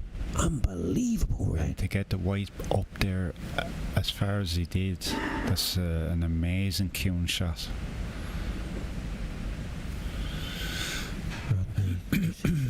We have witnessed the greatest comeback for Belgium. They did not give in. No, in fairness, there was to them, Pepsi, there was no dropped heads. I don't remember seeing a dropped head when they were down. It was a great attitude to have. Exactly. The world title is all on this frame. Who will become champions of the world? But the browns missed. But where's the red? And where's the brown? Ooh, I think he's on the red in the corner. Yeah, we'll get the camera. And if he's not, he's definitely on the red in the middle. Going back to Habib, what a week Habib is after having. 10 days. Incredible future. You know, unbelievable. That's a great pot. Yeah. And I have to say congratulations to Ali as well. Yeah, well said. Unbelievable. to win something in your own country in international competition is Round of applause. yeah. And of course, Michael Giorgio. And Michael Giorgio, of course, as well. Reds. Great player, Michael. Yes. Great player. He's my training partner in pool. Yeah. He's a great Q man. He had a great professional career. Yes, he has. Wish him all the best with his coaching in Qatar. And then you have Mike Russell, the billiards champion. Legend. We don't call him Mike Russell, the legend. Maybe the greatest billiard player since Lindrum. By the way, I'm the greatest pool player in the universe. I believe. No, I'm not.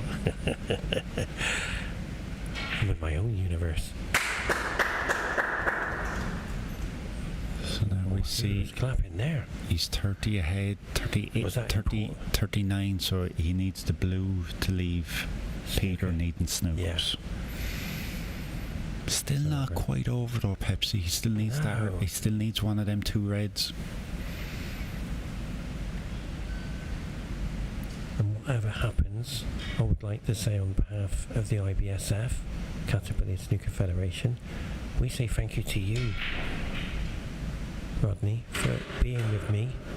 It was, it's not over by any means, but it's an opportunity to say thank you for your kind words and your amazing knowledge of the game. Thanks very much for having me, Pepsi. It's been great time and I really enjoyed visiting the country. Someday I hope to be back. Open arms is waiting. Can you imagine it? Rodney versus Pepsi at snooker and pool. Yeah, we could do that, couldn't we? Snooker and 9-ball challenge. Yeah, take it. I do the Pepsi challenge. So Peter's come to the table now needing a snooker. Definitely. I will say one thing is, if he gets the second last red, Yes. which is out in the open, you would actually fancy him if he can get down for the black. Now, he's not going to do it this shot, but there's definitely a great sense of a snooker on.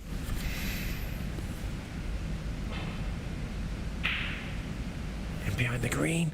That's a great shot. That's a great shot. Maybe the shot of the final so far. That's a Wayne Griffiths. Great white. They call that the shark. A great white. Yeah, the great That's white. a great saying.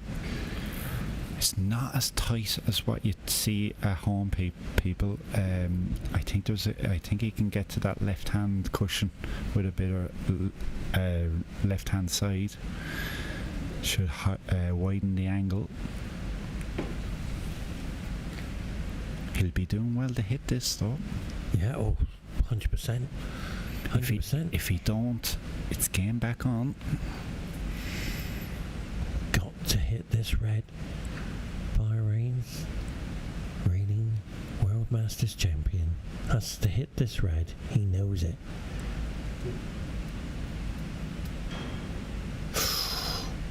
That's a great shot. He's done it.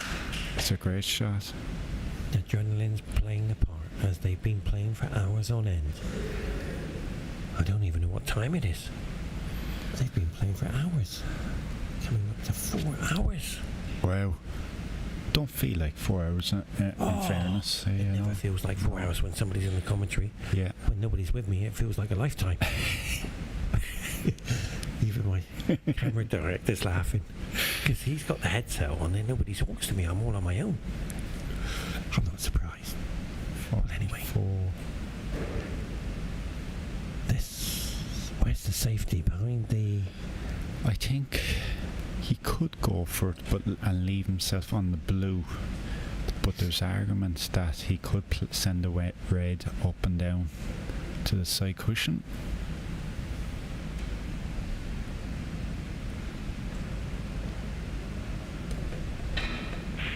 He's gone for it. Where's the white? Oh dear. Now. I think we'll see Habib definitely going for this. This is a game shot, really. And the only thing is, if he misses it and leaves it up, Peter's back in. And it's 8 points away from the table. Where's the... Wait a minute. This isn't over yet. Wow. Now. Now, if he can get himself back on that black or blue, there's a chance. Deep breaths. Pascal, what is Pascal thinking back in the crowd there, Pepsi? Yeah, one can only imagine. What's Habib's partner thinking in the crowd? Unbelievable. It's a tough position to be in, isn't it? When you're not playing, and it's last frame, you're praying, you're wishing. Funny you should say that, Rodney. When Qatar B were playing, Qatar 2, sorry, were playing, but Abdullah was in the studio with me because he couldn't watch his player playing. He was on table 2. Wow. Yeah, he couldn't cope. I can understand that. He couldn't watch. Sometimes you feel like you're in the way, but another scenario is you feel you have to give your opponent every support as well. Yeah. But I can understand Abdullah. So we watch now. That's clever. Now. Wait a minute. He actually needs. Can you help me out here? Does he? I'm actually surprised he done that. 35 on the table, plus the colour. Yeah, it's 42, so he still needs that snooker. Is the snooker? Just trying to think. I'm just looking at this. He needs a high colour to keep this game alive. Is the snooker behind the green from the yellow? It'll be he would have to take the red in a minute. But yeah, it'll be interesting to see what he'll do.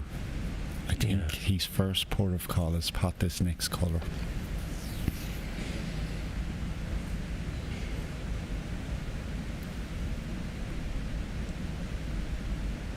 So the blue to the middle, come around for the red, and then a black or a pink. He's going for the pink. Oh, he's going for the pink.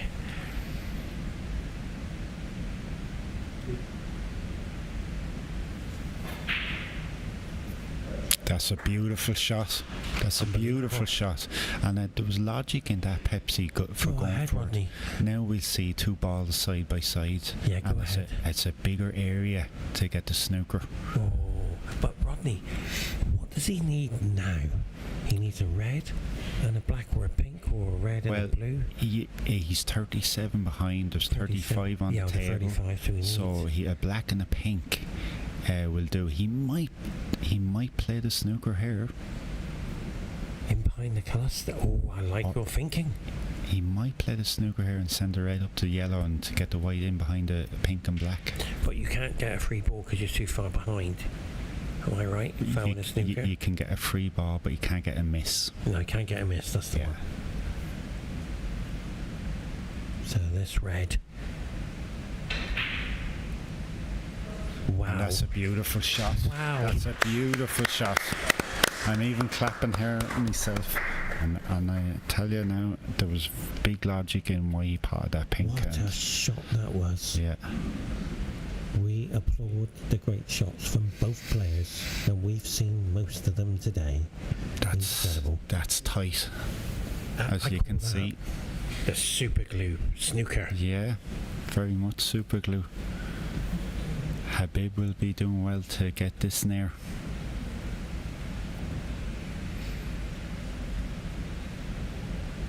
And to all the fans around the world, Belgium have put in a performance of their lives to take that trophy and be crowned champion team IBSF World Masters Team Champions. But it all depends on the snooker. It all depends on what happens, because the World Master Champion is at the table.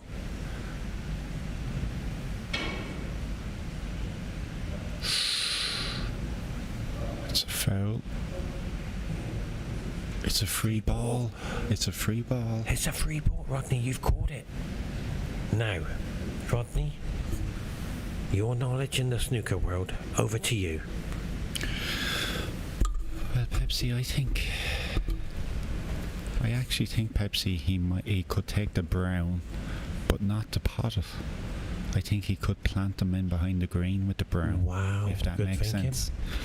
Now, if he was going for a pot, he'd take out the extension and the rest, and might clip that brown in, and that's what he's going to do. I think he's looking at clipping this brown in. No. It's too risky. But I do think there's an option of playing my first shot. Now maybe he just sees pots here. Be interesting. Rodney, Interesting. I'm with you. I'm going in behind the green here. There's nothing. Pepsi, he might fancy. Another thing you have to think Go about ahead, is go ahead. If he pots the brown, did the brown go back on the spot? Or do it Where's the brown? Oh yeah, you're or right. do The it go yellow's down- in the way. Do it go down on the black spot?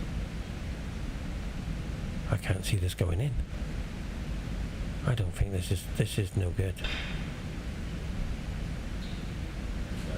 That's a great pot. But the white has ran off. Now, Go ahead. I wonder, will he trust the table and play the black and just roll the black? He's 32 behind. If he can get another snooker. Now there's actually Levy in playing the green and getting the snooker behind the yellow and brown. Okay. If you get me.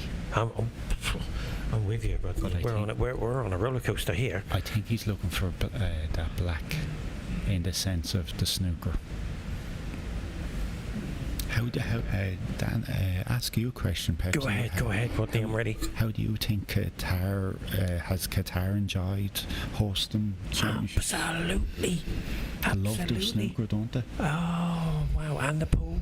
Yeah. Oh wow, we are in for an incredible journey for 2024. I can't give away too much information, Right. but the journey is unbelievable. Yeah, my coach back home, PJ, I was obviously out here for a good few years back in the day. He's Sorry for interrupting. See the gentleman next, Bob? There's Abdullah. Yeah. In the grey T-shirt. Oh yes. Thanks. Yeah, nice man.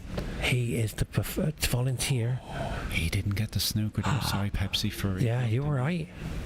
Yeah, Abdullah's nice man. Dear of him. I know Abdullah for a good few years. He's lovely. Yeah, lovely man. That's the guy who started as a volunteer with me 12 years ago. He's turned professional now. Very good. I stayed where I am because I'm not that good. I think there's... Do you go for this, Pepsi? No. No way. I'm coming back around the yellow for you guys. I ain't going for nothing. I think he's just skimming us, is he? Wouldn't you come back over around the yellow? No, I wouldn't go for anything. I will be terrified at this stage to make a mistake, knowing that I've done all this work to come back. Yeah. And I would and that's it, devastated. It's 4 hours work. Oh! Of not just you put in, your partner. Yeah. So I ain't going for nothing. Forget that all in.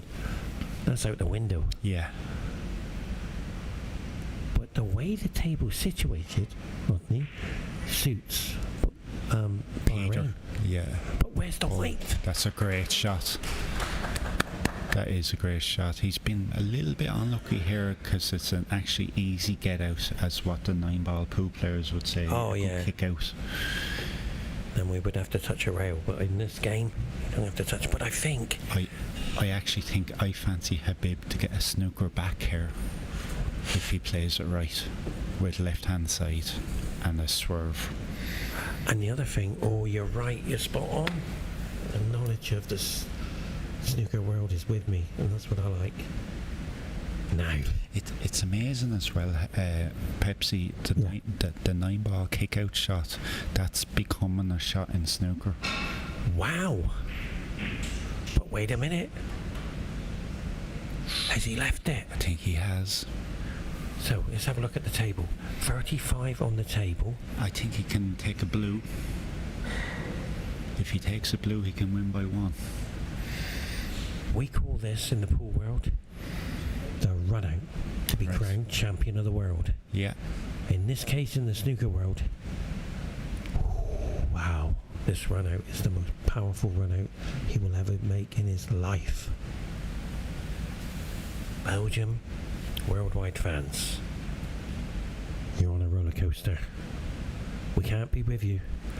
We have to stay on the line. But in the meantime, this red has to go for a blue. He's done it. He needs the blue. He needs the blue. Oh dear. He didn't quite cue that. He is out of He chair. didn't quite cue that, did he? No. However, If he would have cued it, he definitely would have been down to the blue. If he was to pot the brown, he can tie with the clearance. I'll go for the tie. I'm going for the tie. Oh no. And that, ladies and gentlemen, is pain. Pain in Peter Bullen's face. You call it the pain barrier. We call it the nightmare. Because you can't sleep at night. No. I've had matches. I was at 6-6 on the world stage, and that 9 ball went in off on the break, and I was ill. I couldn't cope. Yeah. I didn't sleep. Well, that's what happens. This is what's happened with this blue. I think he's on Can this you see blue. the blue? He might be swerving around it, is he? Is there a camera angle? We need a camera angle. I think we got one. Can we get Well, that? if he's going for the blue, he has to get it. Unfortunately, we have a camera above the table light. But Yeah. It's out of commission, but We'll soon find out. He's going for it. can he get it?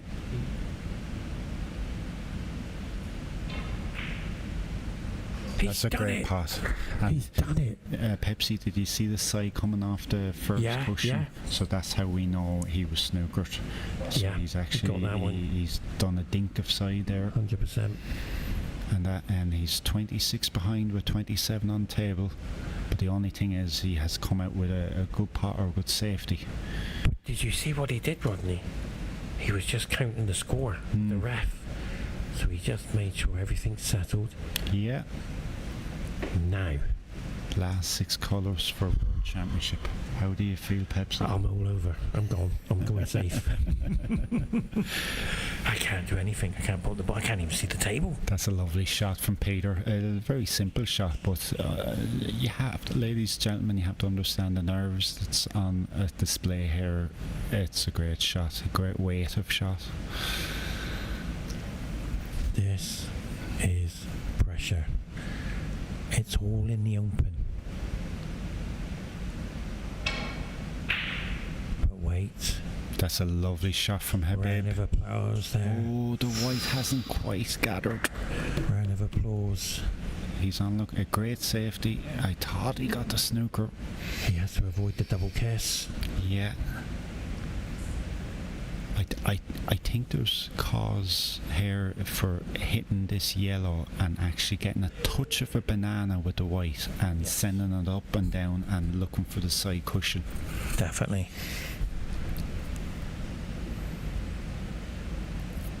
We've been here since 12:30, and these young men have been putting in the performance of their lives this morning to get through to the final, and they have not they have had half an hour break from 12:30 to where we are now. Belgium are putting in the performance of their lives, so stay with us.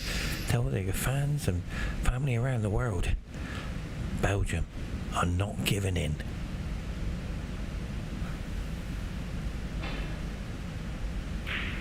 And the double kiss, but where's the yellow?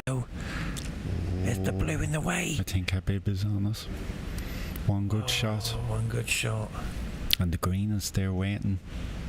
I see the camera angle. Belgian fans, this yellow to the corner is available. We'll give it to you right now. It went.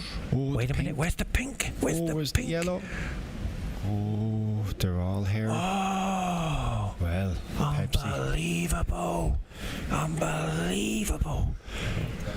Even my film director is right beside me. My camera director is right beneath me. That is in all, from day one to where we are now, Rodney, the greatest misfortune luck we've ever seen right here, right now. All these are on. All he has to do is steady himself. Easier said than done. This is how I say it in pool. Are we ready? Oh, he didn't come back far enough. Adrenaline's kicking in. Yeah. I can't. He should. He's out of his seat. He should pot the green, but he's not guaranteed to be on a perfect brown. Rodney, how can you pot the green? I can't even see the pocket. The pressure's unbelievable. The world title is on this green. Yeah. I have to say, Pepsi, thank you very much for letting us commentate here. It's been a pleasure. Behave. Lovely to speak with you. Hey, no problem. It's nice to speak to somebody. I end up speaking to the wall. My camera director's right beside me. He's laughing because we this is how it is. But in the meantime, here we go. This is how we do the commentary at the end of the pool game. Where's the white? Where's the white? Where's the white? Unbelievable. Wow. And now Habib has a green for the title. And he's 28 ahead with 25 on table, so Belgium needs a snooker again. I think, if I was to say, I think maybe the yellow was the bad shot and not the green, but I was surprised the way Peter played that. He brought the middle pocket into play. We all are speechless. We have to stay on the line 100%, no one way or another. Put that in off. Oh, it's still not over, Pepsi. Where's that green? Right, even my director's here. Right. Okay. There's excitement here. Yeah, I've never seen him like this. This is my camera director. Now, listen very carefully, Rodney. You have to help us here. Yeah. We know there's 22 points on the table. We know the snooker has got to be done. But where is it? Yeah, there's 25 on the table. There's 25. 28 in it. I think he pots the green here, and he might play the snooker with the brown. I think maybe it's behind the blue or the black. Depends how he feels. Could be behind the pink.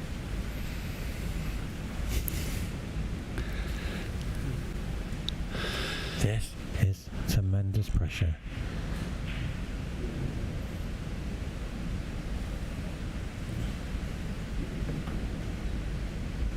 This brown. Where are you looking at, Rodney? Please help me because I'm all over the place. I need professional help. I actually think I'm not sure. I think he might even pot this brown. Wow. And start playing snookers for the blue. I don't think he wanted that angle for the snooker what he left himself. I think he wanted the white ball more to the right hand side, but the angle of the green didn't allow him. Ooh. I think he's looking at something here. He might have something planned. Is he going? I think he could be looking for a pink. He has to avoid the in-off. Can he do it? Oh, I've seen the shot. You are spot on. Habib you are spot on. Habib must be not in turmoil. He must be he knows he's a half a foot from winning his second title this week, but he also knows that this isn't over, and he has to keep his concentration to a premium. Now, what does this indicate? He's looking at the cue. Is he taking the line of the cue ball? Yeah, he's looking at the angle of the brown there. So that would tell me he's not potting this brown.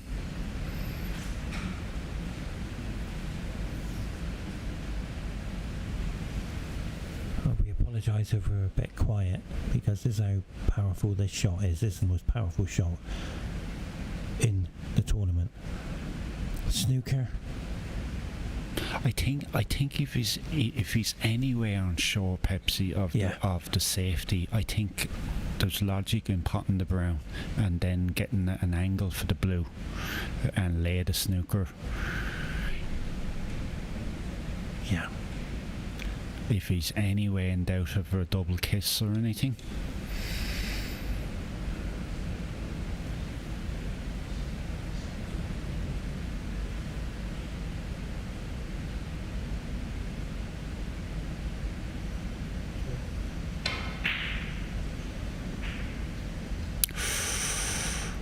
This could be it, Pepsi. This could be it. Over. This could be it. This was But it's such... I thought the brown came up a bit higher for the middle, but it didn't. Oh, dear. The only thing is with Habib is if he don't pot this brown, that black is in a better position for a snooker. Is that what... No. We talk about pressure. Yeah.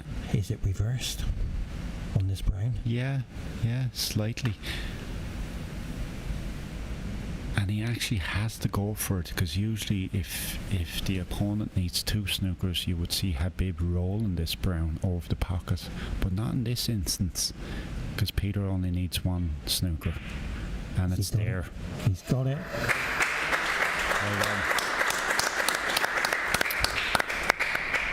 What a week what a week to do the double. An incredible journey. And like, great for his partner as well. On behalf... A great team performance. Incredible. Rodney, I thank you. On behalf of Qatar Billiard Snooker Federation, on behalf of the IBSF, thank you. Rodney, you're a star. Thanks very much, Pepsi. Thanks very much for having me. You're Pleasure. more than welcome. Bye-bye, everybody. Your winner, Bahrain. Rodney, you're a star. Pepsi. Thank you.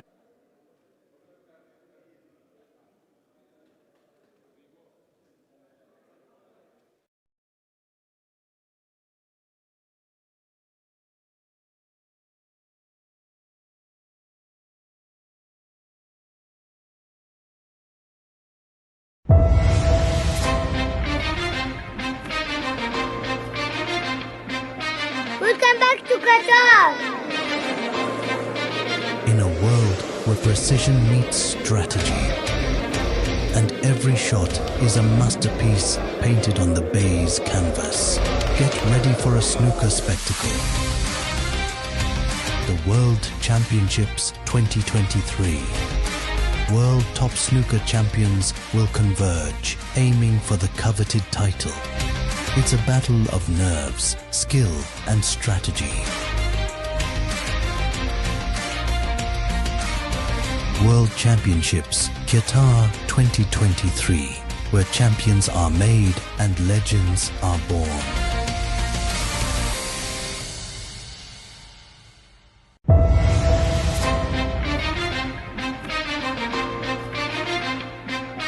Welcome back to Qatar. In a world where precision meets strategy, and every shot is a masterpiece painted on the baize canvas, get ready for a snooker spectacle. The World Championships 2023. World top snooker champions will converge, aiming for the coveted title. It's a battle of nerves, skill, and strategy. World Championships Qatar 2023, where champions are made and legends are born.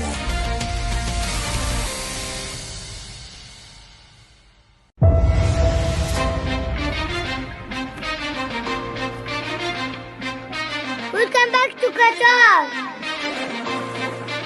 In a world where precision meets strategy, and every shot is a masterpiece painted on the baize canvas, get ready for a snooker spectacle. The World Championships 2023. World top snooker champions will converge, aiming for the coveted title. It's a battle of nerves, skill, and strategy. World Championships Qatar 2023, where champions are made and legends are born.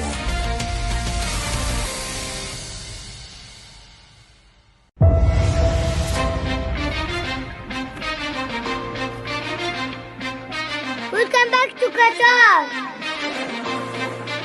In a world where precision meets strategy, and every shot is a masterpiece painted on the baize canvas, get ready for a snooker spectacle. The World Championships 2023. World top snooker champions will converge, aiming for the coveted title. It's a battle of nerves, skill, and strategy. World Championships Qatar 2023, where champions are made and legends are born.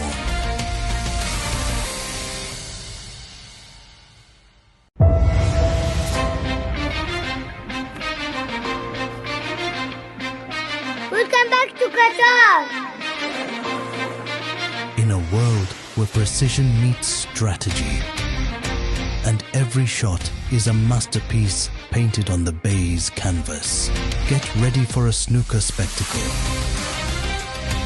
The World Championships 2023. World top snooker champions will converge, aiming for the coveted title. It's a battle of nerves, skill, and strategy. World Championships Qatar 2023, where champions are made and legends are born.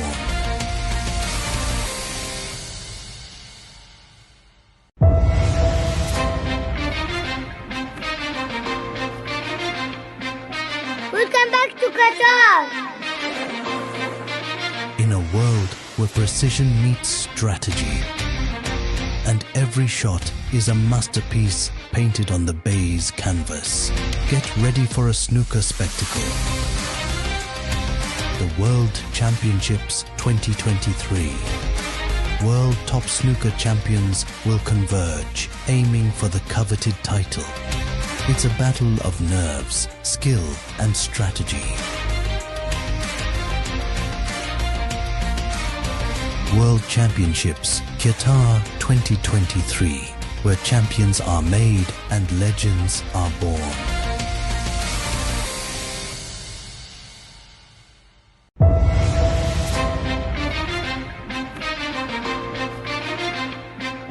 Welcome back to Qatar. In a world where precision meets strategy, and every shot is a masterpiece painted on the baize canvas, get ready for a snooker spectacle. The World Championships 2023. World top snooker champions will converge, aiming for the coveted title. It's a battle of nerves, skill, and strategy.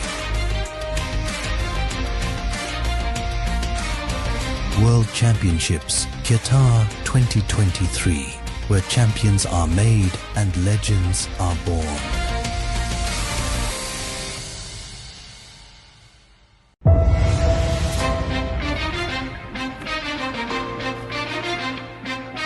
Welcome back to Qatar.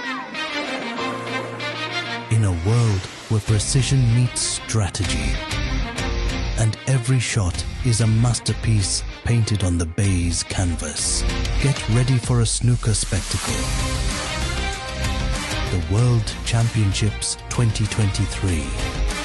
World top snooker champions will converge, aiming for the coveted title.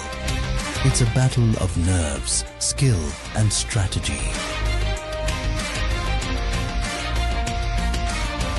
World Championships Qatar 2023, where champions are made and legends are born.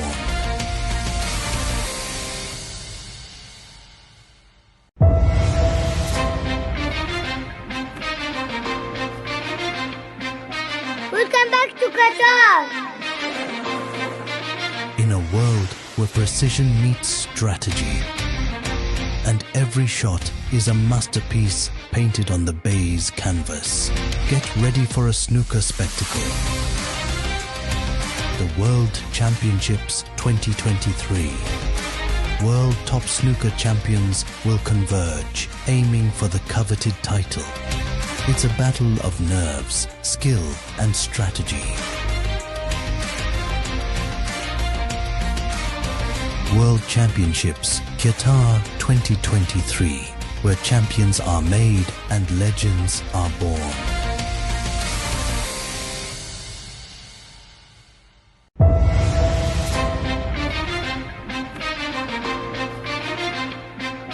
Welcome back to Qatar. In a world where precision meets strategy, and every shot is a masterpiece painted on the baize canvas. Get ready for a snooker spectacle. The World Championships 2023. World top snooker champions will converge, aiming for the coveted title. It's a battle of nerves, skill, and strategy. World Championships Qatar 2023, where champions are made and legends are born.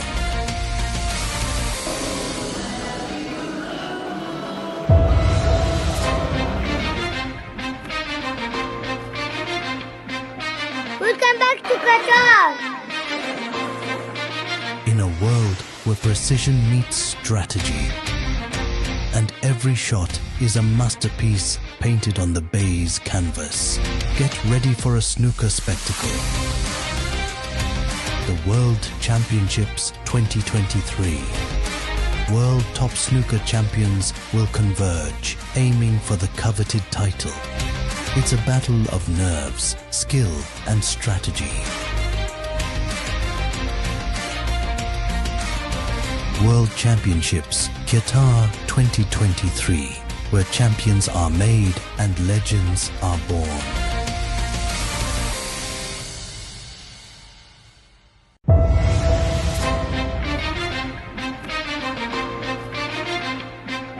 Welcome back to Qatar. In a world where precision meets strategy, and every shot is a masterpiece painted on the baize canvas. Get ready for a snooker spectacle.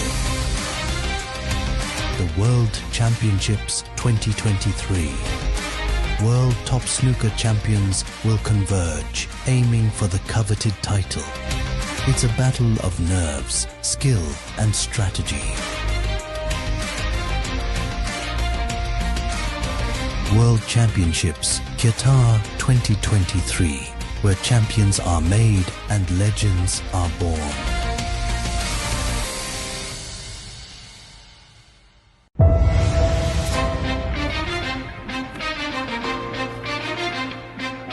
Welcome back to Qatar.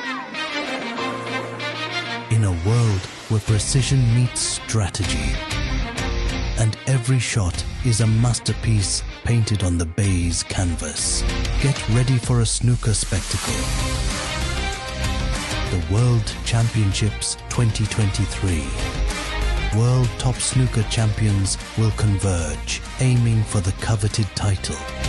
It's a battle of nerves, skill, and strategy. World Championships Qatar 2023, where champions are made and legends are born.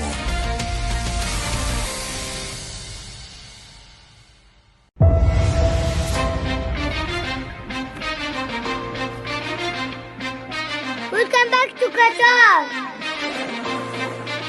In a world where precision meets strategy, and every shot is a masterpiece painted on the baize canvas. Get ready for a snooker spectacle. The World Championships 2023. World top snooker champions will converge, aiming for the coveted title. It's a battle of nerves, skill, and strategy. World Championships Qatar 2023, where champions are made and legends are born.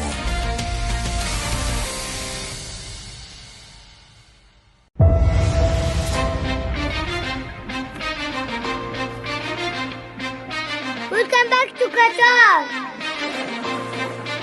In a world where precision meets strategy, and every shot is a masterpiece painted on the baize canvas, get ready for a snooker spectacle.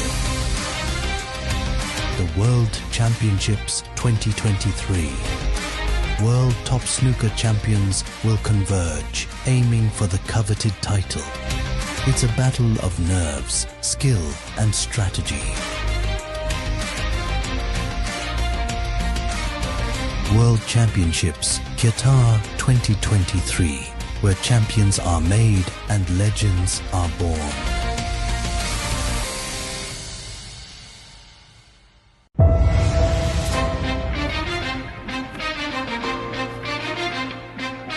Welcome back to Qatar. In a world where precision meets strategy, and every shot is a masterpiece painted on the baize canvas, get ready for a snooker spectacle. The World Championships 2023. World top snooker champions will converge, aiming for the coveted title. It's a battle of nerves, skill, and strategy. World Championships Qatar 2023, where champions are made and legends are born.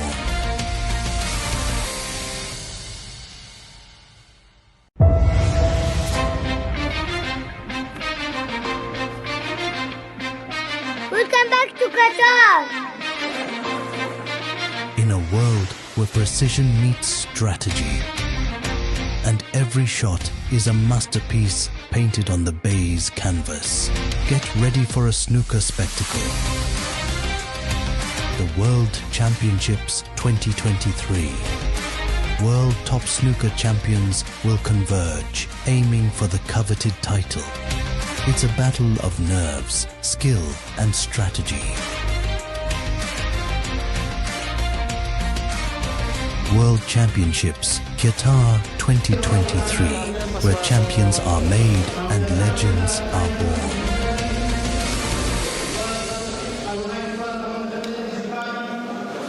No, it's okay.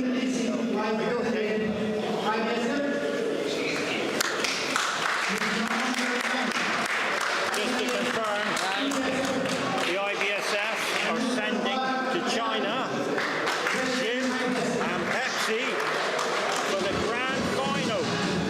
The Hyper 8 ball. We're representing over there. Two of us go in, Jim's there and Pepsi's there.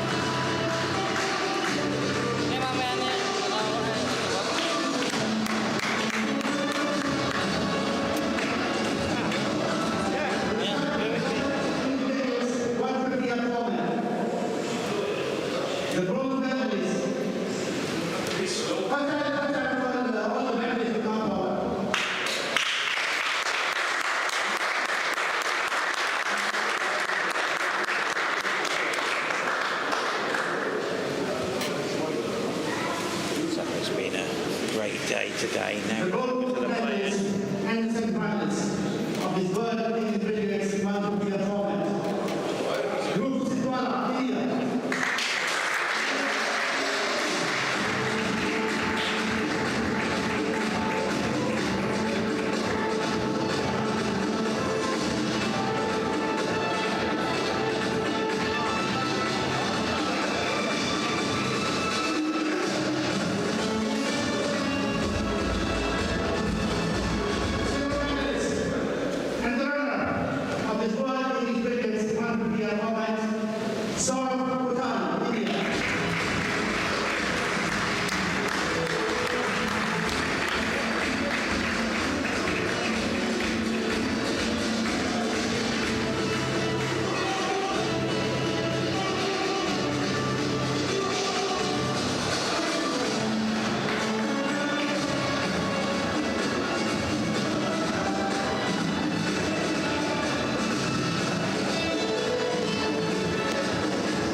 and winner of this World Women's Secret Championship 2023.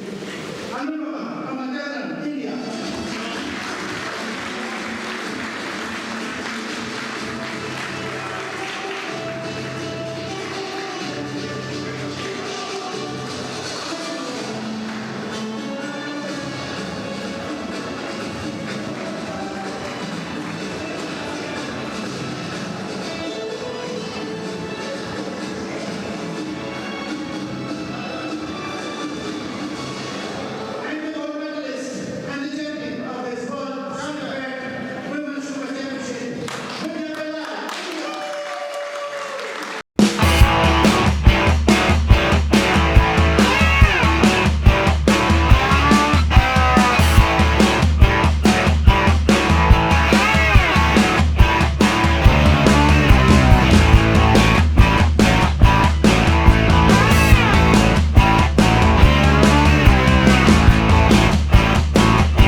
Welcome back to Qatar. In a world where precision meets strategy, and every shot is a masterpiece painted on the baize canvas, get ready for a snooker spectacle. The World Championships 2023. World top snooker champions will converge, aiming for the coveted title. It's a battle of nerves, skill, and strategy. World Championships Qatar 2023, where champions are made and legends are born.